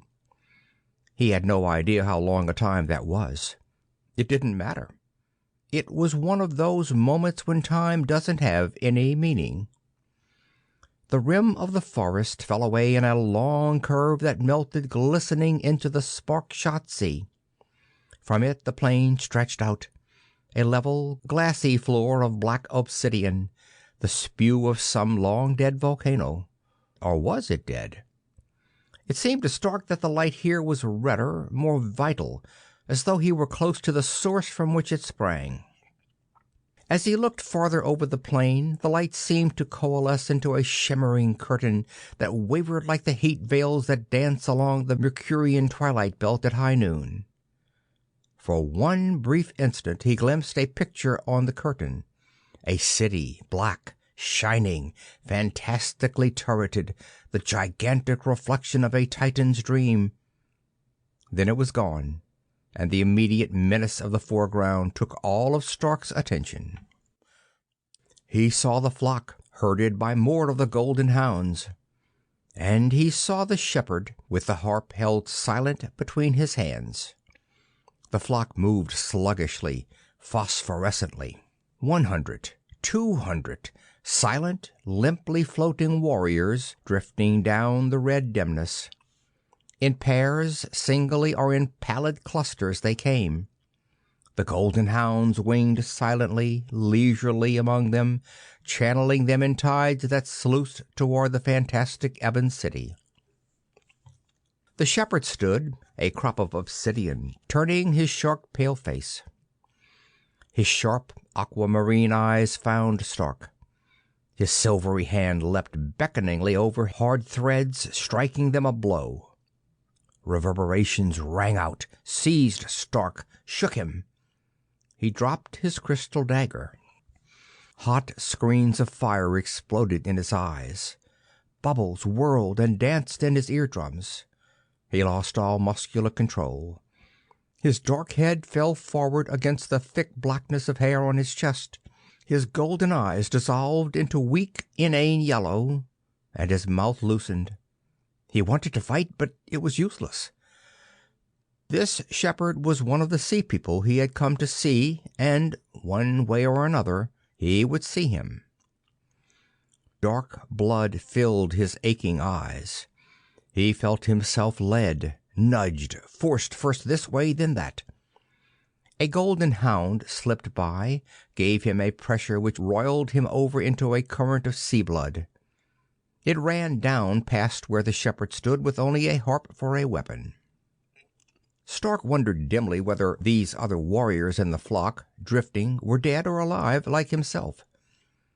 He had another surprise coming. They were all Ron's men, men of Falga, silver men with burning green hair. Ron's men.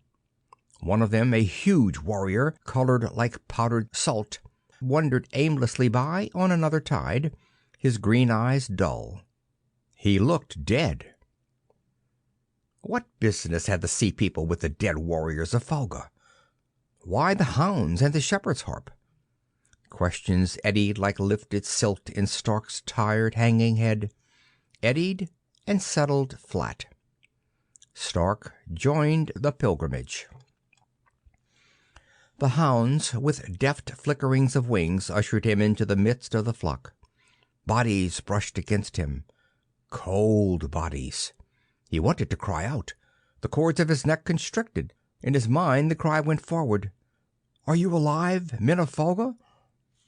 No answer, but the drift of scarred, pale bodies. The eyes in them knew nothing.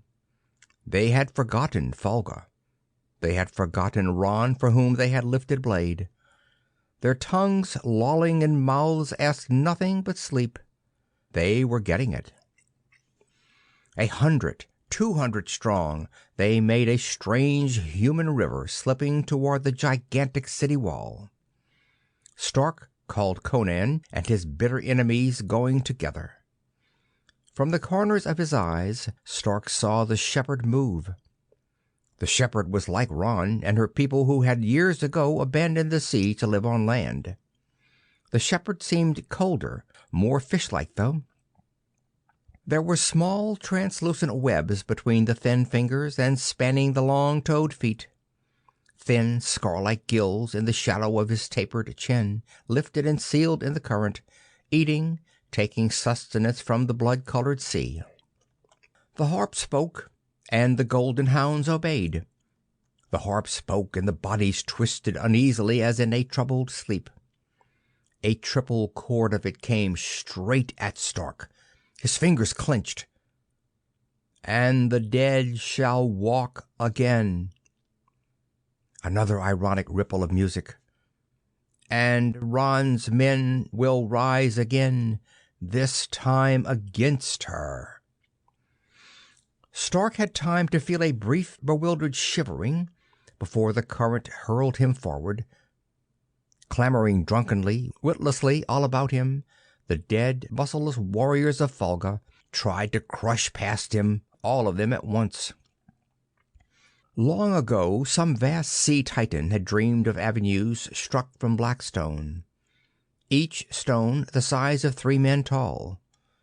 There had been a dream of walls going up and up until they dissolved into scarlet mist.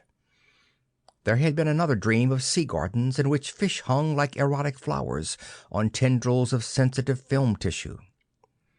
Whole beds of fish clung to garden base like colonies of flowers aglow with sunlight. And on occasion a black amoebic presence filtered by, playing the gardener, weeding out an amber flower here, an amethystine bloom there.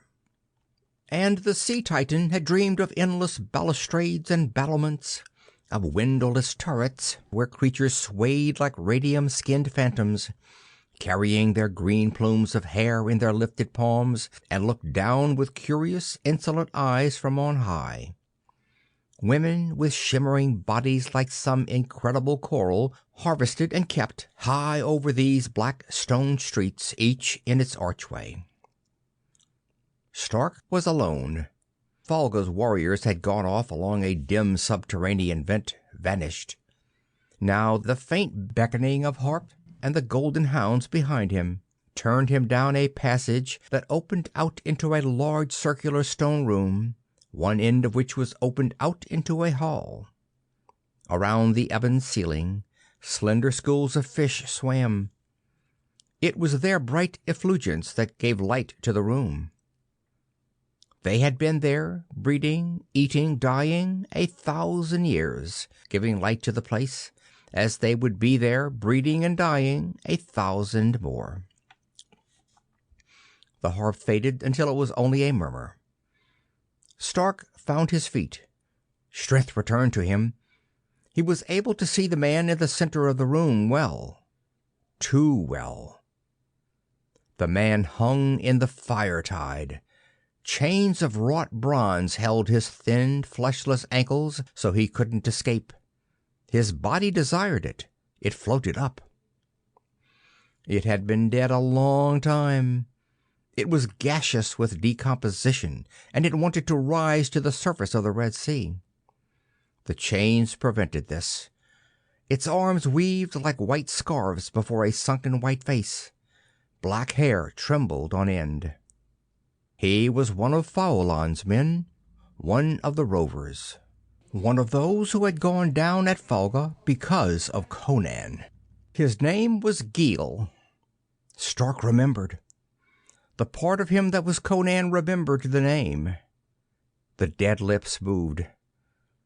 "Conan, what luck is this? Conan, I make you welcome." The words were cruel, the lips around them loose and dead.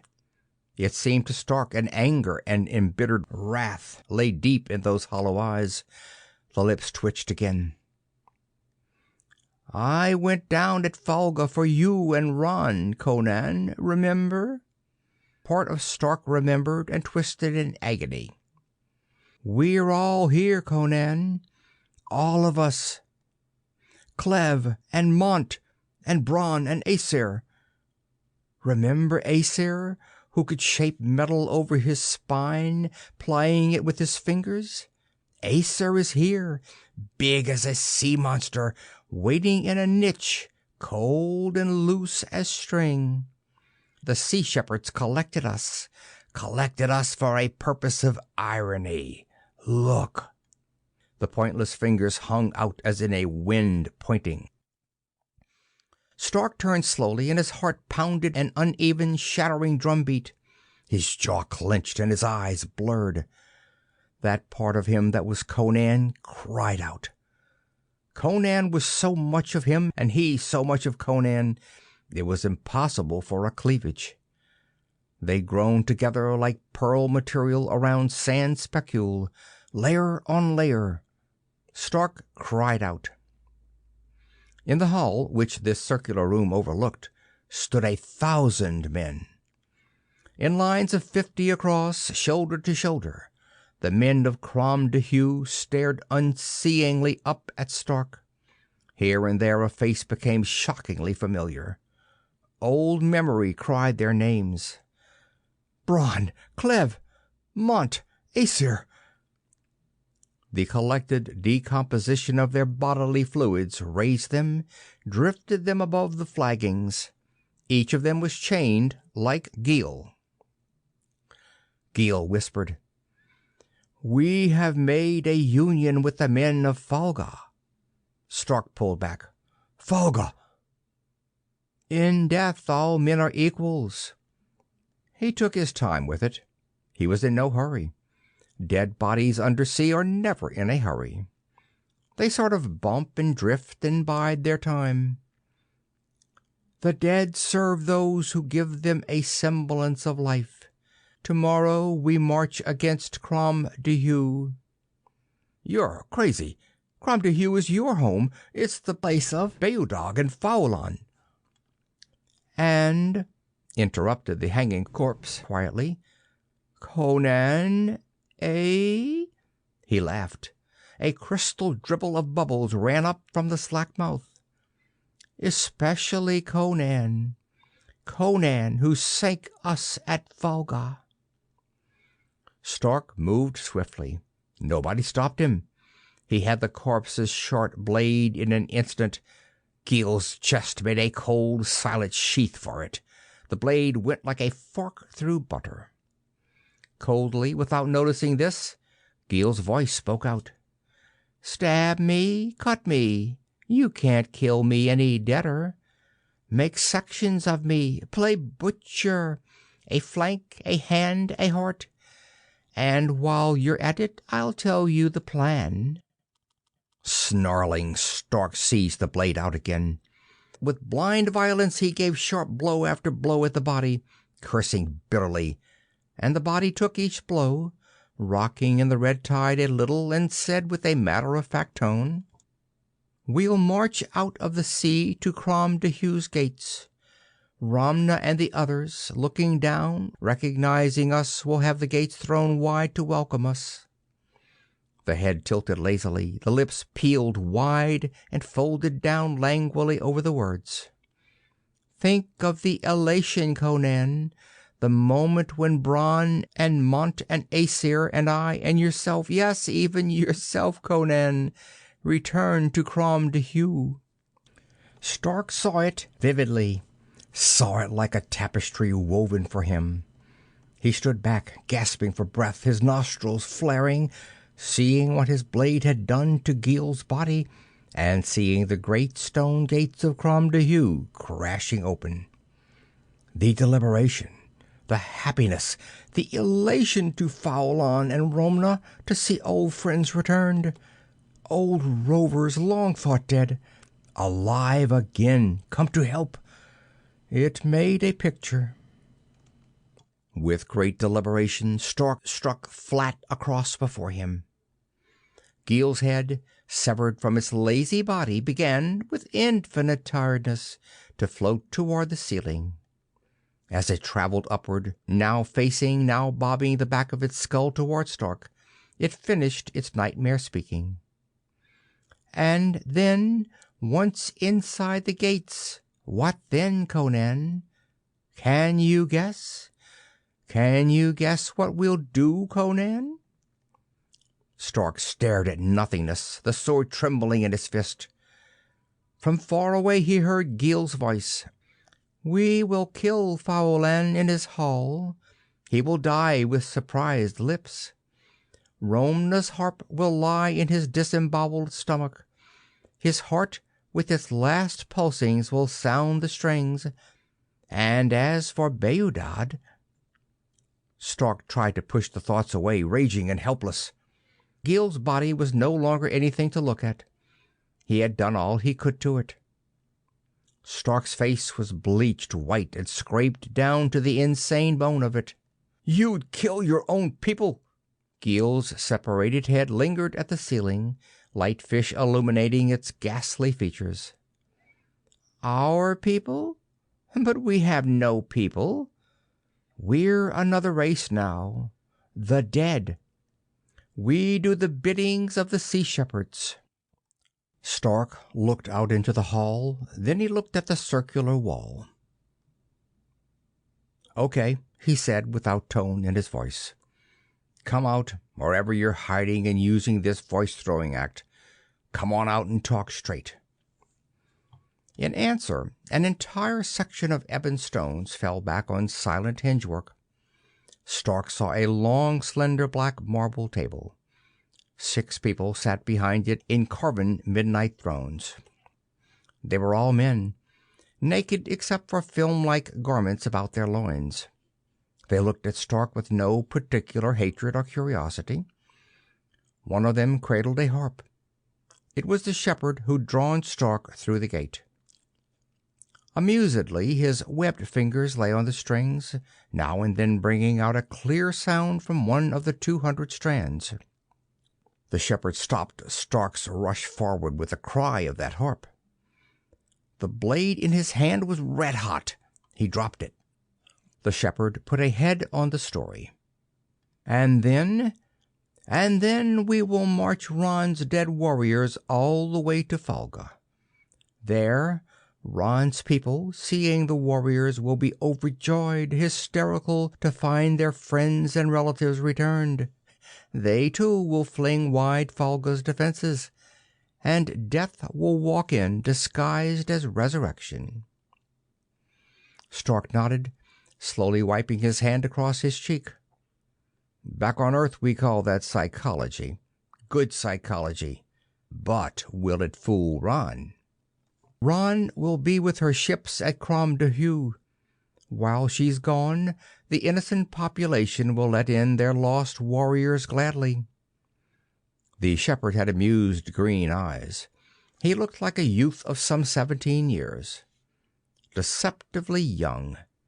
If Stark guessed right, the youth was nearer to 2 centuries old. That's how you lived and looked when you were under the Red Sea. Something about the emanations of it kept part of you young. Stark lidded his yellow hawk's eyes thoughtfully. "You've got all the aces. You'll win. But what's Crom Duhu to you? Why not just Ran? She's one of you. You hate her more than you do the rovers. Her ancestors came up on land. You never got over hating them for that." The shepherd shrugged. "Toward Crom Duhu we have little actual hatred, except that they are by nature landmen, even if they do rove by boat, and pillagers. One day they might try their luck on the sunken devices of this city." Stark put a hand out. "We're fighting Ran, too. Don't forget, we're on your side." "Whereas we are on no one's," retorted the green-haired youth, "except our own. Welcome to the army which will attack Crom Duhu."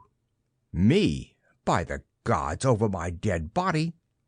"That," said the youth amusedly, "is what we intend. We've worked many years, you see, to perfect the plan. We're not much good out on land. We needed bodies that could do the work for us.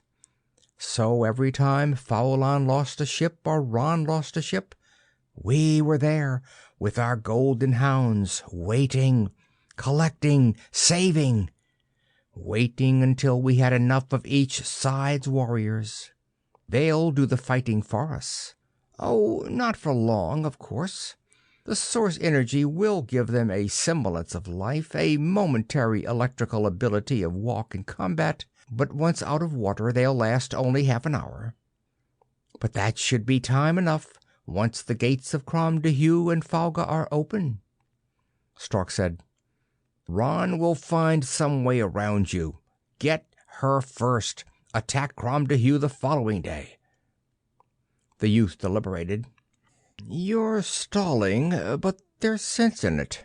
Ron is most important. We'll get Falga first, then. You'll have a bit of time in which to raise false hopes.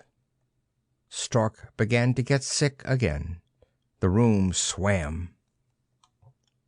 Very quietly, very easily, Ron came into his mind again. He felt her glide in like the merest touch of a sea fern weaving in a tide pool. He closed his mind down, but not before she snatched at a thread of thought. Her aquamarine eyes reflected desire and inquiry. Hugh Stark, you're with the Sea People? Her voice was soft. He shook his head. Tell me, Hugh Stark, how are you plotting against Falga? He said nothing. He thought nothing. He shut his eyes. Her fingernails glittered, raking at his mind. Tell me! His thoughts rolled tightly into a metal sphere which nothing could dent. Ron laughed unpleasantly and leaned forward until she filled every dark horizon of his skull with her shimmering body. All right. I gave you Conan's body. Now I'll take it away. She struck him a combined blow of her eyes, her writhing lips, her bone-sharp teeth. Go back to your old body. Go back to your old body, Hugh Stark, she hissed. Go back. Leave Conan to his idiocy. Go back to your old body. Fear had him.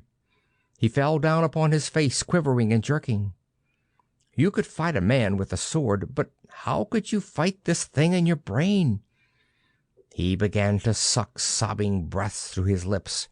He was screaming. He could not hear himself. Her voice rushed in from the dim outer red universe, destroying him. Hugh Stark, go back to your old body.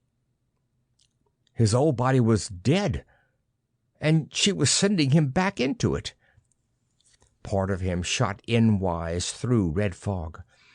He lay on a mountain plateau overlooking the harbor of Falga. Red fog coiled and snaked around him. Flame birds dived eerily down at his staring blind eyes. His old body held him. Putrefaction stuffed his nostrils. The flesh sagged and slipped greasily on his loosened structure. He felt small again and ugly. Flame birds nibbled, picking, choosing between his ribs. Pain gorged him. Cold, blackness, nothingness filled him. Back in his old body forever. He didn't want that. The plateau, the red fog vanished, the flame birds too. He lay once more on the floor of the Sea Shepherd's, struggling. That was just a start, Ron told him. Next time I'll leave you up there on the plateau in that body. Now will you tell the plans of the Sea People and go on living in Conan? He's yours if you tell, she smirked. You don't want to be dead. Stark tried to reason it out. Any way he turned was the wrong way. He grunted out of breath. If I tell, you'll still kill Beodog. Her life in exchange for what you know, Hugh Stark. Her answer was too swift. It had the sound of treachery. Stark did not believe. He would die. That would solve it. Then at least Ron would die when the Sea People carried out their strategy. That much revenge at least, damn it. Then he got an idea. Part 5. He coughed out a laugh, raised his weak head to look at the startled Sea Shepherd.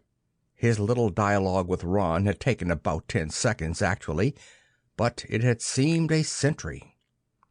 The Sea Shepherd stepped forward. Stark tried to get to his feet. Got a proposition for you. You with the harp. Ron's inside me, now. Unless you guarantee Crom Duhue and Beodog's safety, I'll tell her something she might want to be in on. The Sea Shepherd drew a knife. Stark shook his head coldly. Put it away. Even if you get me, I'll give the whole damn strategy to Ron. The shepherd dropped his hand. He was no fool. Ron tore at Stark's brain. Tell me their plan. He felt like a guy in a revolving door. Stark got the seamen in focus. He saw that they were afraid now, doubtful and nervous. I'll be dead in a minute, said Stark. Promise me the safety of Crom Duhue, and I'll die without telling Ron a thing. The Sea Shepherd hesitated, then raised his palm upward. I promise, he said. Crom Duhue will go untouched. Stark sighed. He let his head fall forward until it hit the floor. Then he rolled over, put his hands over his eyes. It's a deal. Go give Ron hell for me, will you, boys? Give her hell. As he drifted into mind darkness, Ron waited for him. Feebly he told her, Okay, Duchess. You'd kill me even if I told you the idea. I'm ready. Try your god-awfulest to shove me back into that stinking body of mine. I'll fight you all the way there. Ron screamed. It was a pretty frustrated scream. Then the pains began. She did a lot of work on his mind in the next minute. That part of him that was Conan held on like a clam holding to its precious contents. The odor of putrid flesh returned. The blood mist returned. The flame birds fell down at him in spirals of sparks and blistering smoke to winnow his naked ribs. Stark spoke one last word before the blackness took him. Beodog. He never expected to awaken again. He awoke just the same. There was red sea all around him. He lay on a kind of stone bed, and the young Sea Shepherd sat beside him, looking down at him, smiling delicately. Stark did not dare move for a while. He was afraid his head might fall off and whirl away like a big fish, using its ears as propellers. Lord, he muttered, barely turning his head. The sea creature stirred. You won. You fought Ron and won. Stark groaned. Oh, I feel like something passed through a wildcat's intestines. Oh, she's gone. Ron's gone. He laughed. That makes me sad. Somebody cheer me up. Ron's gone. He felt of his big, flat-muscled body. She was bluffing, trying to drive me batty. She knew she couldn't really tuck me back into that carcass, but she didn't want me to know. It was like a baby's nightmare before it's born. Or maybe you haven't got a memory like me. He rolled over, stretching. She won't ever get in my head again. I've locked the gate and swallowed the key. His eyes dilated. What's your name? Leigh, said the man with the harp. You didn't tell Ron our strategy? What do you think? Leigh smiled sincerely.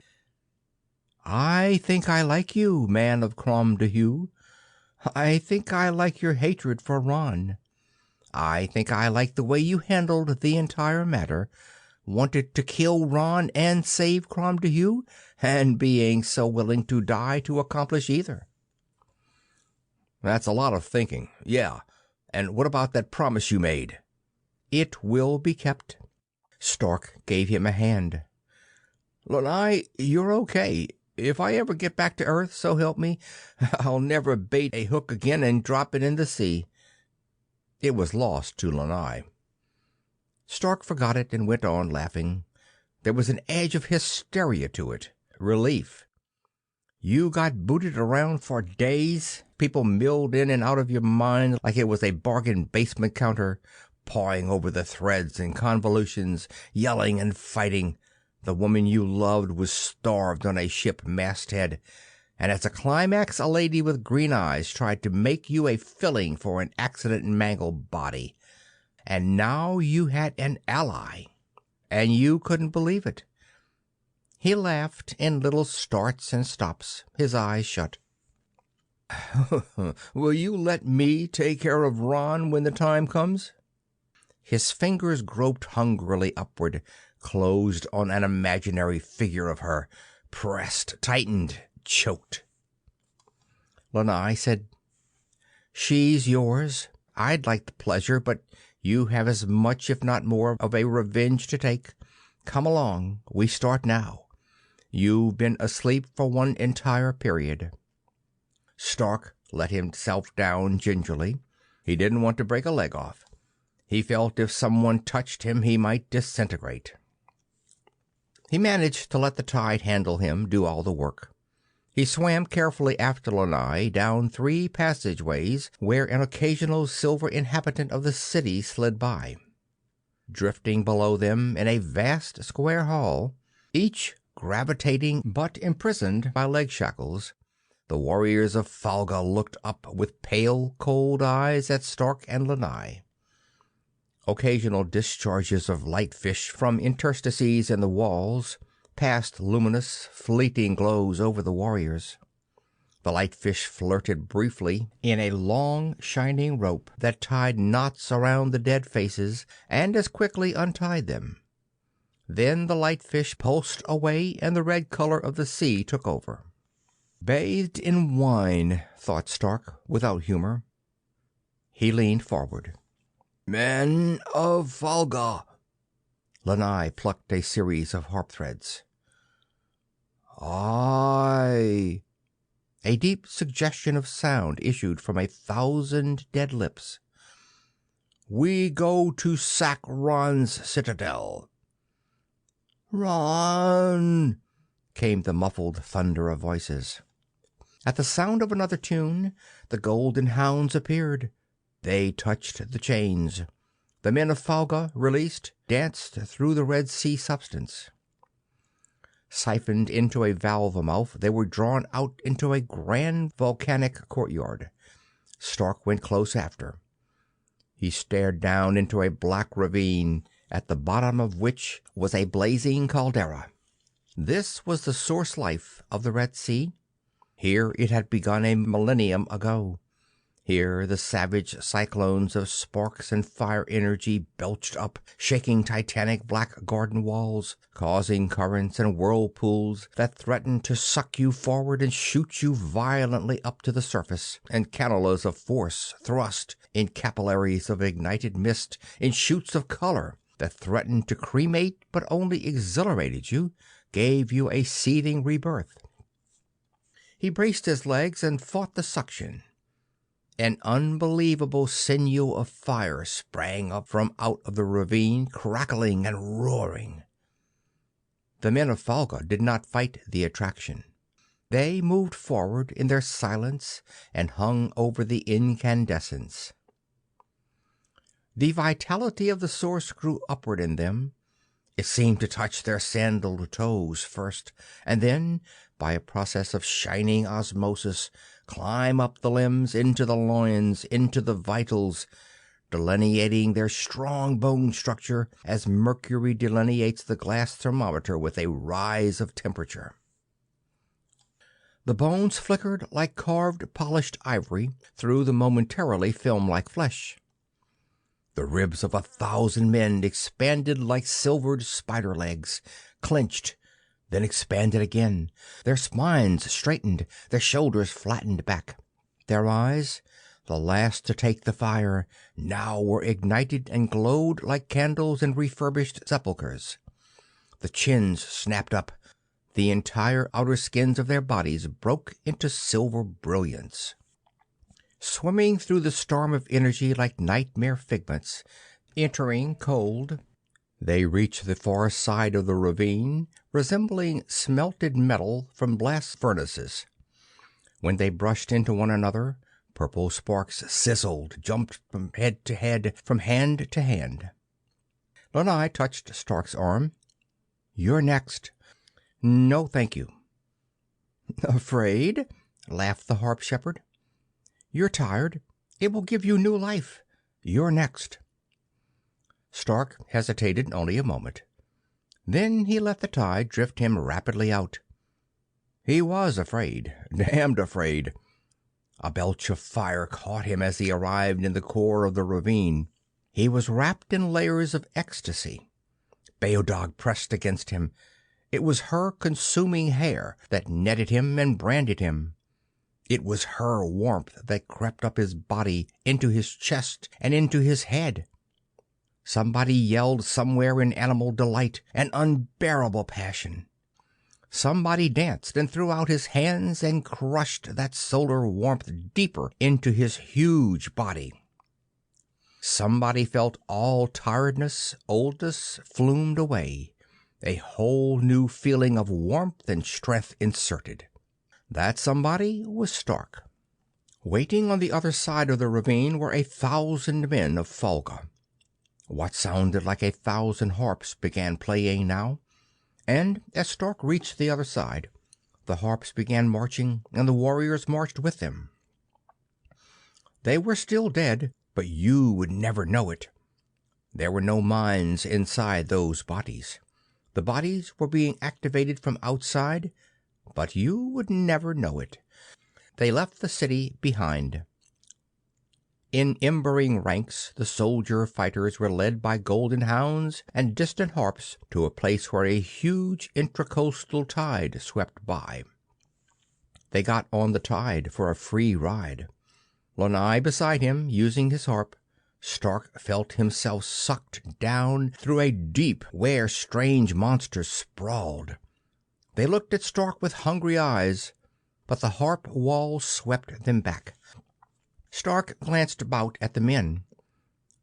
They don't know what they're doing, he thought. Going home to kill their parents and their children, to set the flame to Folga, and they don't know it. Their alive but dead faces tilted up, always upward, as though visions of Ron's citadel were there.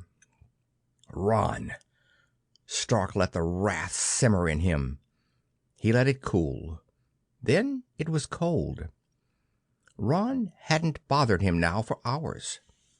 Was there a chance she'd read his thought in the midst of that fighting nightmare? Did she know this plan for Folga? Was that an explanation for her silence now? He sent his mind ahead, subtly. Ron, Ron. The only answer was the move of silver bodies through the fiery deeps.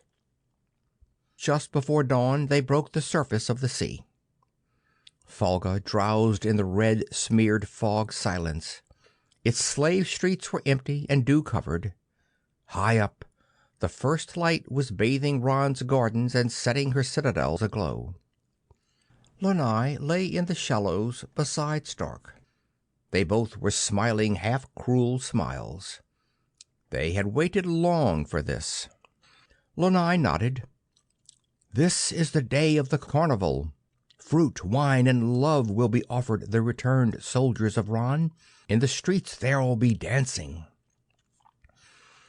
Far over to the right lay a rise of mountain.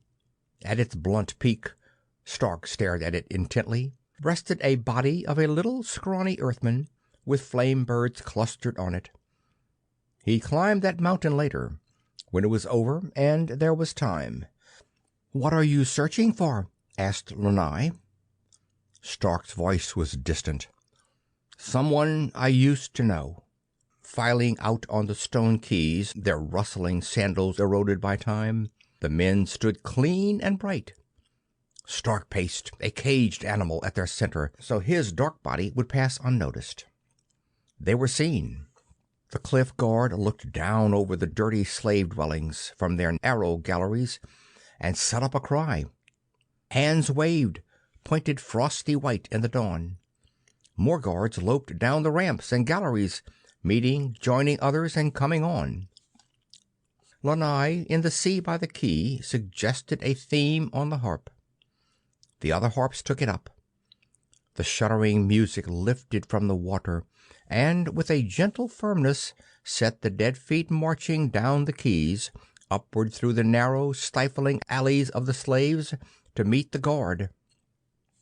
Slave people peered out at them tiredly from their choked quarters. The passing of warriors was old to them, of no significance. These warriors carried no weapons. Stark didn't like that part of it. A length of chain, even, he wanted. But this emptiness of the hands. His teeth ached from too long a time of clenching his jaws tight. The muscles of his arms were feverish and nervous. At the edge of the slave community, at the cliff base, the guard confronted them. Running down off the gallery, swords naked, they ran to intercept what they took to be an enemy. The guard stopped in blank confusion. A little laugh escaped Stark's lips. It was a dream, with fog over, under, and in between its parts. It wasn't real to the guard, who couldn't believe it. It wasn't real to these dead men, either, who were walking around. He felt alone. He was the only live one. He didn't like walking with dead men. The captain of the guard came down warily, his green eyes suspicious. The suspicion faded. His face fell apart. He had lain on his fur pelts for months, thinking of his son who had died to defend Fulga. Now his son stood before him, alive. The captain forgot he was captain. He forgot everything. His sandals scraped over stones. You could hear the air go out of his lungs and come back in a numbed prayer. "My son! In Ron's name, they said you were slain by Faulan's men 100 darknesses ago. Oh, my son!" A harp tinkled somewhere. The son stepped forward, smiling. They embraced. The son said nothing. He couldn't speak. That was the signal for the others. The whole guard, shocked and surprised, put away their swords and sought out old friends, brothers, fathers, uncles, sons. They moved up the galleries, the guard and the returned warriors, Stark in their midst. Threading up the cliff, through passage after passage, all talking at once. Or so it seemed. The guards did the talking. None of the dead warriors replied. They only seemed to. Stark heard the music strong and clear everywhere. They reached the green gardens atop the cliff. By this time the entire city was awake. Women came running, bare-breasted and sobbing, and throwing themselves forward into the ranks of their lovers. Flowers showered over them. "So this is war," muttered Stark uneasily. They stopped in the center of the great gardens. The crowd milled happily, not yet aware of the strained silence from their men. They were too happy to notice. "Now!" cried Stark to himself. "Now's the time! Now!" As if in answer, a wild skirling of harps out of the sky. The crowd stopped laughing only when the returned warriors of Fulga swept forward, their hands lifted and groping before them. The crying in the streets was like a far siren wailing. Metal made a harsh clamor that was sheathed in silence.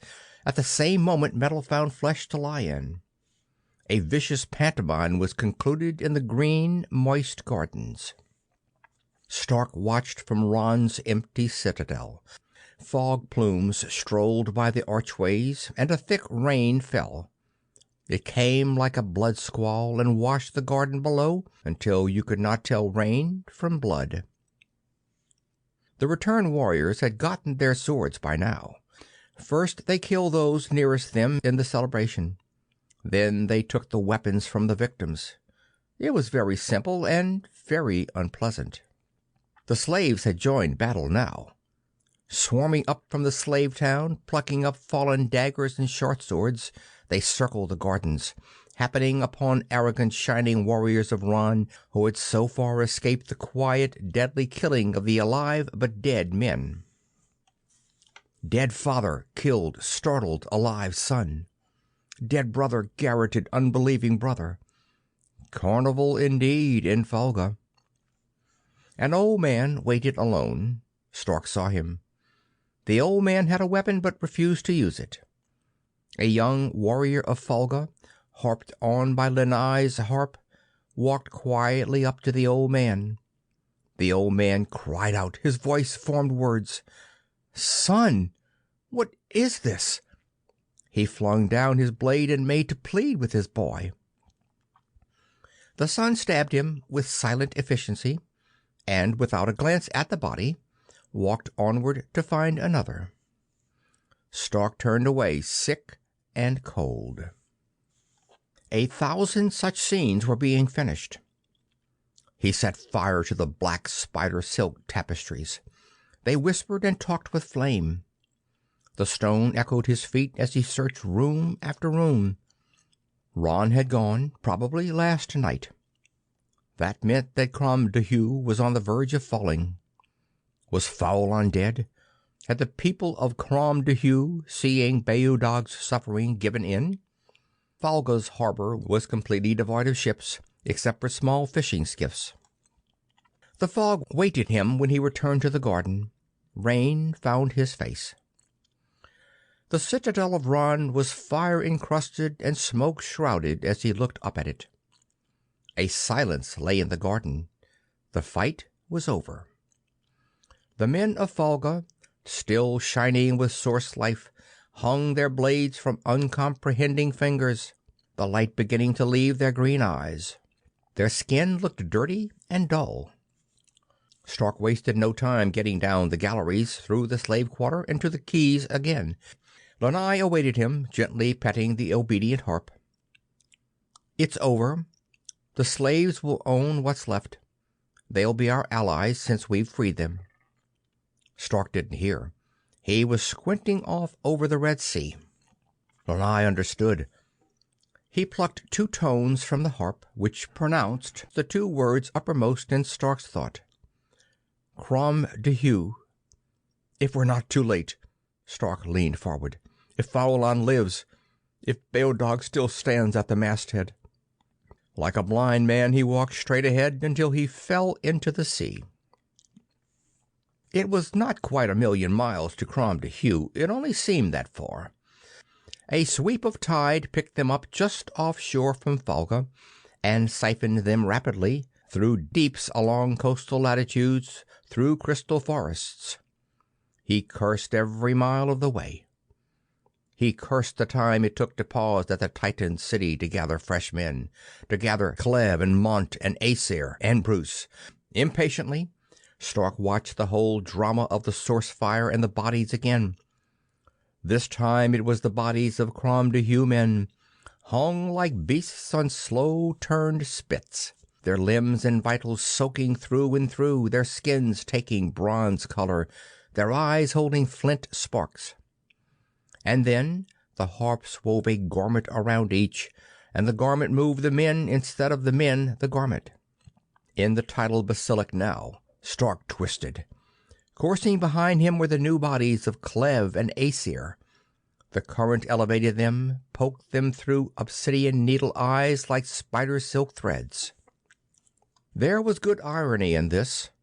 Crom Duhu's men, fallen at Folga under Conan's treachery, returned now under Conan to exonerate that treachery. Suddenly they were in Crom Duhu's outer basin. Shadows swept over them, the long, dark, falling shadows of Folga's longboats lying in that harbor. Shadows like black culling nets let down. The school of men cleaved the shadow nets. The tide ceased here, eddied and distilled them. Stark glared up at the immense silver bottom of a Faugian ship.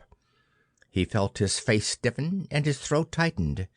Then, flexing knees, he rammed upward. Night air broke dark red around his head.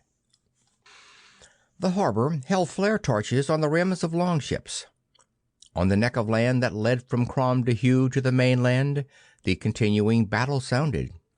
Faint cries and clashing made their way through the fog veils. They sounded like echoes of past dreams. Lanai let Stark have the leash. Stark felt something pressed into his fist. A coil of slender green woven reeds, a rope with hooked weights on the end of it. He knew how to use it without asking. But he wished for a knife now, even though he realized carrying a knife in the sea was all but impossible if you wanted to move fast. He saw the sleek, naked figurehead of Ron's best ship 100 yards away, a floating silhouette, its torches hanging fire like Beodog's hair. He swam toward it, breathing quietly. When at last the silvered figurehead with the mocking green eyes and the flag of shoal shallow hair hung over him, he felt the cool white ship metal kiss his fingers. A smell of torch smoke lingered. A rise of faint shouts from the land told of another rush upon the gate. Behind him, a ripple. Then 1,000 ripples. The resurrected men of Crom Dehuw rose in dents and stirrings of sparkling wine. They stared at Crom Dehuw, and maybe they knew what it was, and maybe they didn't. For one moment Stark felt apprehension. Suppose Lanai was playing a game. Suppose once these men had won the battle they went on into Crom Dehuw to rupture Romna's harp and make Faulan the Blinder. He shook the thought away. That would have to be handled in time. On either side of them Clev and Mont appeared. They looked at Crom Dehuw, their lips shut. Maybe they saw Faulan's eyrie and heard a harp that was more than these harps that sang them to blade and plunder. Romna's instrument telling barred tales of the rovers and the coastal wars and the old living days. Their eyes looked and looked at Crom Dehuw, but saw nothing. The sea shepherds appeared now, the followers of Lanai, each with his harp, and the harp music began, high, so high you couldn't hear it. It wove a tension on the air. Silently, with a grim certainty, the dead but not dead gathered in a bronze circle about Ron's ship. The very silence of their encirclement made your skin crawl and sweat break cold on your cheeks. A dozen ropes went raveling, looping over the ship's side. They caught, held, grapneled, hooked. Stark had thrown his, felt it bite and hold. Now he scrambled swiftly, cursing up its length, kicking and slipping at the silver hull. He reached the top. Beodog was there. Half over the low rail he hesitated, just looking at her. Torchlight limned her, shadowed her. She was still erect. Her head was tired and her eyes were closed, her face thinned and less brown, but she was still alive. She was coming out of a deep stupor now, at the whistle of ropes and the grate of metal hooks on the deck. She saw Stark, and her lips parted. She did not look away from him. His breath came out of him, choking. It almost cost him his life, his standing there looking at her. A guard, with flesh like new snow, shafted his bow from the turret and let it loose. A chain lay on deck. Thankfully, Stark took it. Clev came over the rail beside Stark. His chest took the arrow. The shaft burst half through and stopped, held. Clev kept going after the man who had shot it. He caught up with him. Beodog cried out, "Behind you, Conan!" Conan! In her excitement she gave the old name. Part 6. Conan he was. Whirling, he confronted a wiry little fellow, chained him brutally across the face, seized the man's falling sword, used it on him.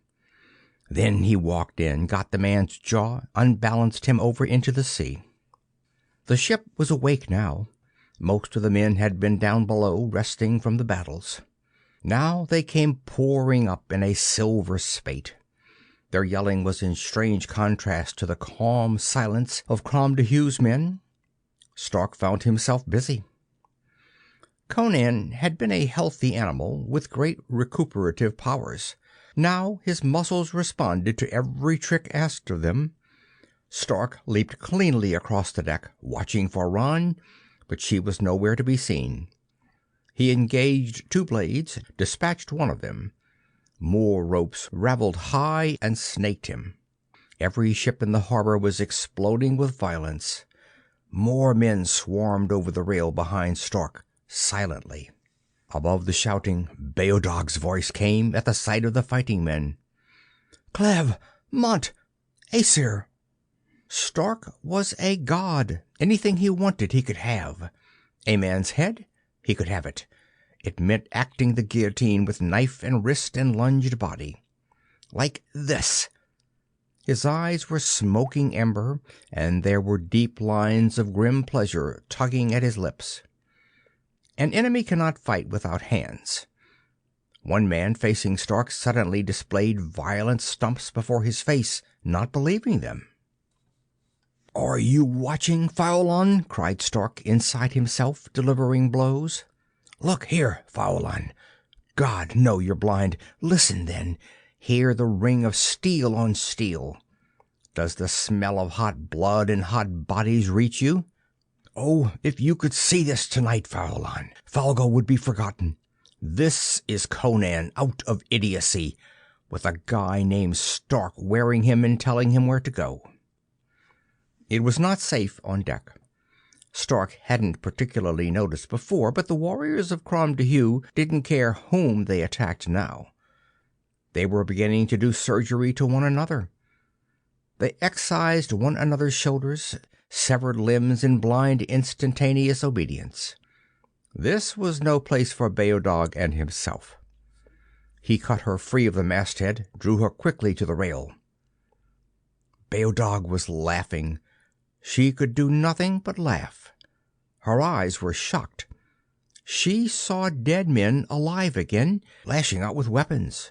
She had been starved and made to stand night and day, and now she could only laugh. Stark shook her. She did not stop laughing. "Beodog, you're all right. You're free." She stared at nothing. I'll be all right in a minute." He had to ward off a blow from one of his own men. He parried the thrust, then got in and pushed the man off the deck over into the sea. That was the only thing to do. You couldn't kill them. Beodog stared down at the tumbling body. "Where's Ran?" Stark's yellow eyes narrowed, searching. "She was here." Beodog trembled. Ran looked out of her eyes. Out of the tired numbness of Beodog, an echo of Ran. Ran was nearby, and this was her doing. Instinctively, Stark raised his eyes. Ran appeared at the masthead like a flurry of snow. Her green-tipped breasts were rising and falling with emotion. Pure hatred lay in her eyes. Stark lipped his lips and readied his sword. Ran snapped a glance at Beodog. Stooping, as in a dream, Beodog picked up a dagger and held it to her own breast. Stark froze. Ran nodded with satisfaction. "Well, Stark, how will it be? Will you come at me and have Beodog die, or will you let me go free?" Stark's palms felt sweaty and greasy. "There's no place for you to go. Falga's taken. I can't guarantee your freedom. If you want to go over the side into the sea, that's your chance. You might make sure in your own men." "Swimming? With the sea beasts waiting?" She accented the beasts heavily. She was one of the sea people. They, Lanai and his men, were sea beasts. "No, Hugh Stark, I'll take a skiff. Put Beodog at the rail where I can watch her all the way. Guarantee my passage to shore and my own men there, and Beodog lives." Stark waved his sword. "Get going." He didn't want to let her go. He had other plans, good plans for her. He shouted the deal down at Lanai. Lanai nodded back with much reluctance. Ron, in a small silver skiff, headed toward land. She handled the boat and looked back at Beodog all the while. She passed through the sea beasts and touched the shore. She lifted her hand and brought it smashing down. Whirling, Stark swung his fist against Beodog's jaw. Her hand was already striking the blade into her breast. Her head flopped back. His fist carried through. She fell. The blade clattered. He kicked it overboard. Then he lifted Beodog. She was warm and good to hold. The blade had only pricked her breast. A small rivulet of blood ran. On the shore, Ron vanished upward on the rocks, hurrying to find her men. In the harbor, the harp music paused.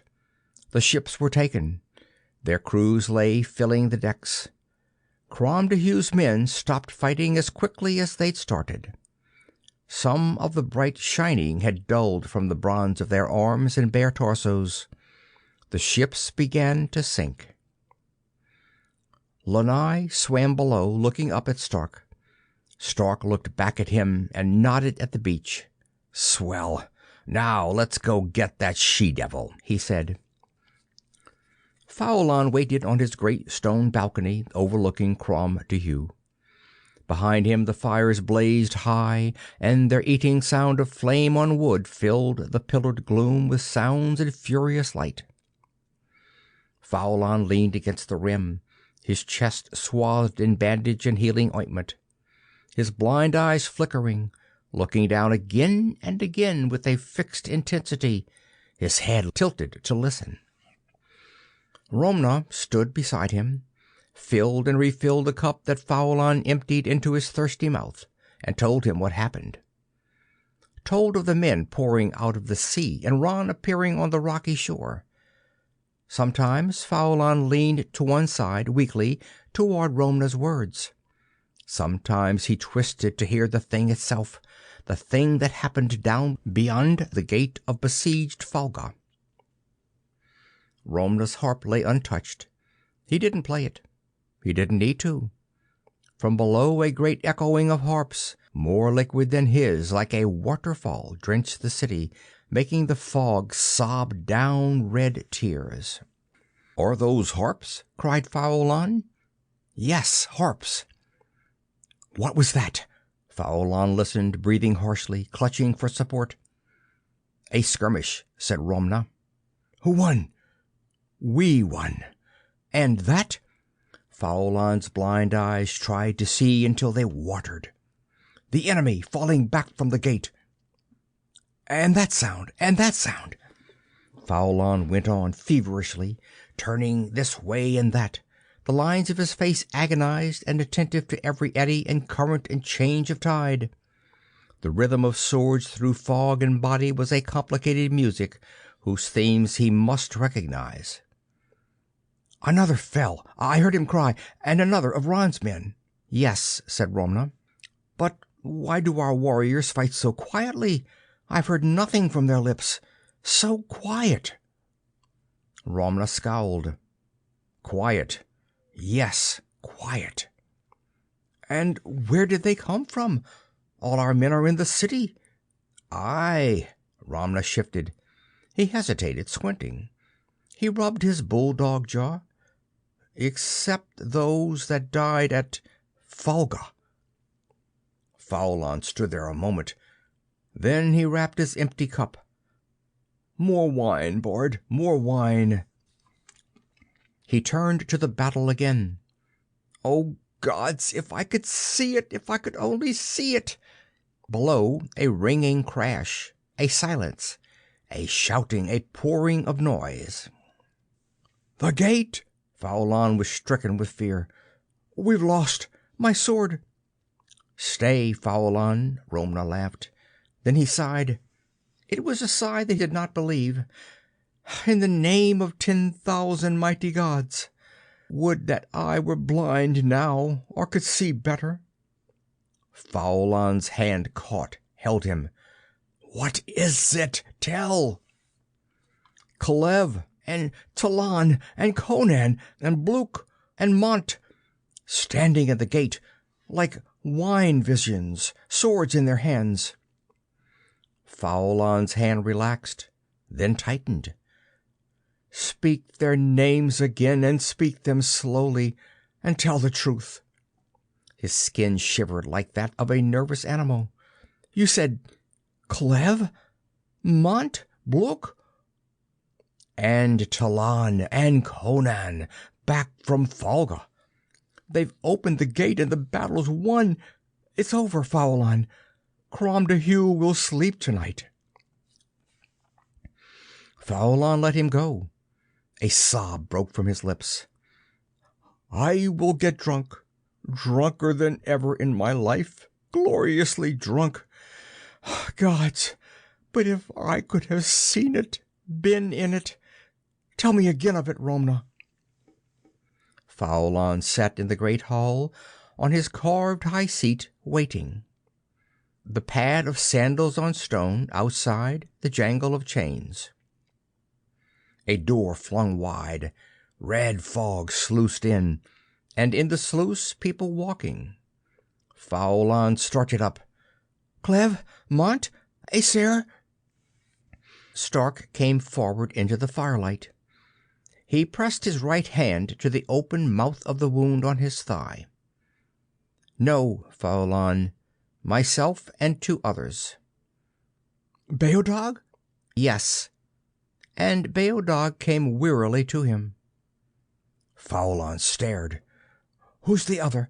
It walks light. It's a woman." Stark nodded. "Ron." Faulan rose carefully from his seat. He thought the name over. He took a short sword from a place beside the high seat. He stepped down. He walked toward Stark. "You brought Ron alive to me?" Stark pulled the chain that bound Ron. She ran forward in little steps, her white face down, her eyes slitted with animal fury. "Faulan's blind," said Stark. "I let you live for one damn good reason, Ron. Okay, go ahead." Faulan stopped walking, curious. He waited. Ron did nothing. Stark took her hand and wrenched it behind her back. "I said go ahead. Maybe you didn't hear me." "I will," she gasped in pain. Stark released her. "Tell me what happens, Faulan." Ron gazed steadily at Faulan's tall figure there in the light. Faulan suddenly threw his hands to his eyes and choked. Beodog cried out, seized his arm. "I can see." Faulan staggered as if jolted. "I can see." First he shouted it, then he whispered it. "I can see." Stark's eyes blurred. He whispered to Ron tightly. "Make him see it, Ron, or you die now. Make him see it." To Faulan, "What do you see?" Faulan was bewildered. He swayed. He put out his hands to shape the vision. I see Crom Dubh. It's a good sight. I see the ships of Ron sinking." He laughed a broken laugh. I see the fight beyond the gate." Silence swam in the room over their heads. Faulan's voice went alone and hypnotized into that silence. He put out his big fists, shook them, opened them. "I see Mont and Aesir and Clev fighting as they always fought. I see Conan as he was. I see Beodog wielding steel again on the shore. I see the enemy killed. I see men pouring out of the sea with brown skins and dark hair. Men I knew a long darkness ago. Men that roved the sea with me. I see Ron captured." He began to sob with it, his lungs filling and releasing it, sucking in on it, blowing it out. Tears ran down from his vacant, blazing eyes. "I see Crom Deheu as it was and is and shall be. I see, I see, I see." Stark felt the chill on the back of his neck. "I see Ron captured and held, and her men dead around her on the land before the gate. I see the gate thrown open." Faulan halted. He looked at Stark. "Where are Clev and Mont? Where is Bluch and Aesir?" Stark let the fires burn on the hearth a long moment. Then he replied, "They went back into the sea, Faulan." Faulan's fingers fell emptily. "Yes," he said heavily. "They had to go back, didn't they? They couldn't stay, could they? Not even for one night of food on the table and wine in the mouth and women in the deep warm furs before the hearth. Not even for one toast." He turned. "A drink, Ramna. A drink for everyone." Ramna gave him a full cup. He dropped it, fell down to his knees, clawed at his breasts. "My heart!" "Ron, you sea-devil!" Stark held her instantly by the throat. He put pressure on the small raging pulses on either side of her snow-white neck. "Let him go, Ron." More pressure. "Let him go." Faulan grunted. Stark held her until her white face was dirty and strange with death. It seemed like an hour later when he released her. She fell softly and did not move. She wouldn't move again. Stark turned slowly to look at Faulan. "You saw, didn't you, Faulan?" he said. Faulan nodded blindly, weakly. He roused himself from the floor, groping. "I saw. For a moment I saw everything. And gods, but it made good seeing. Here, you Stark called Conan. Give the other side of me something to lean on." Beodog and Stark climbed the mountain above Fulga the next day. Stark went ahead a little way, and with his coming the flame birds scattered, glittering away. He dug the shallow grave and did what had to be done with the body he found there, and then, when the grave was covered with thick gray stones, he went back for Beodog. They stood together over it. He had never expected to stand over a part of himself, but here he was, and Beodog's hand gripped his. He looked suddenly 1,000,000 years old standing there. He thought of Earth and the Belt and Jupiter, of the joy streets in the Jakara low canals of Mars. He thought of space and the ships going through it, and himself inside them. He thought of the 1,000,000 credits he had taken in that last job. He laughed ironically. "Tomorrow I'll have the sea creatures hunt for a little metal box full of credits." He nodded solemnly at the grave. He wanted that, or at least he thought. He killed himself getting it. "So if the sea people find it, I'll send it up here to the mountain and bury it down under the rocks in his fingers. I guess that's the best place." Beodog drew him away. They walked down the mountain toward Fulga's harbor, where a ship waited them. Walking, Stark lifted his face. Beodog was with him, and the sails of the ship were rising to take the wind, and the Red Sea waited for them to travel it. What lay on its far side was something for Beodog and Faulan of the ships and Romna and Hugh Stark called Conan to discover. He felt damned good about it. He walked on steadily, holding Beodog near. And on the mountain, as the ship sailed, the flame bird soared down fitfully and frustratedly to beat at the stone mound, ceased, and mourning shrilly flew away.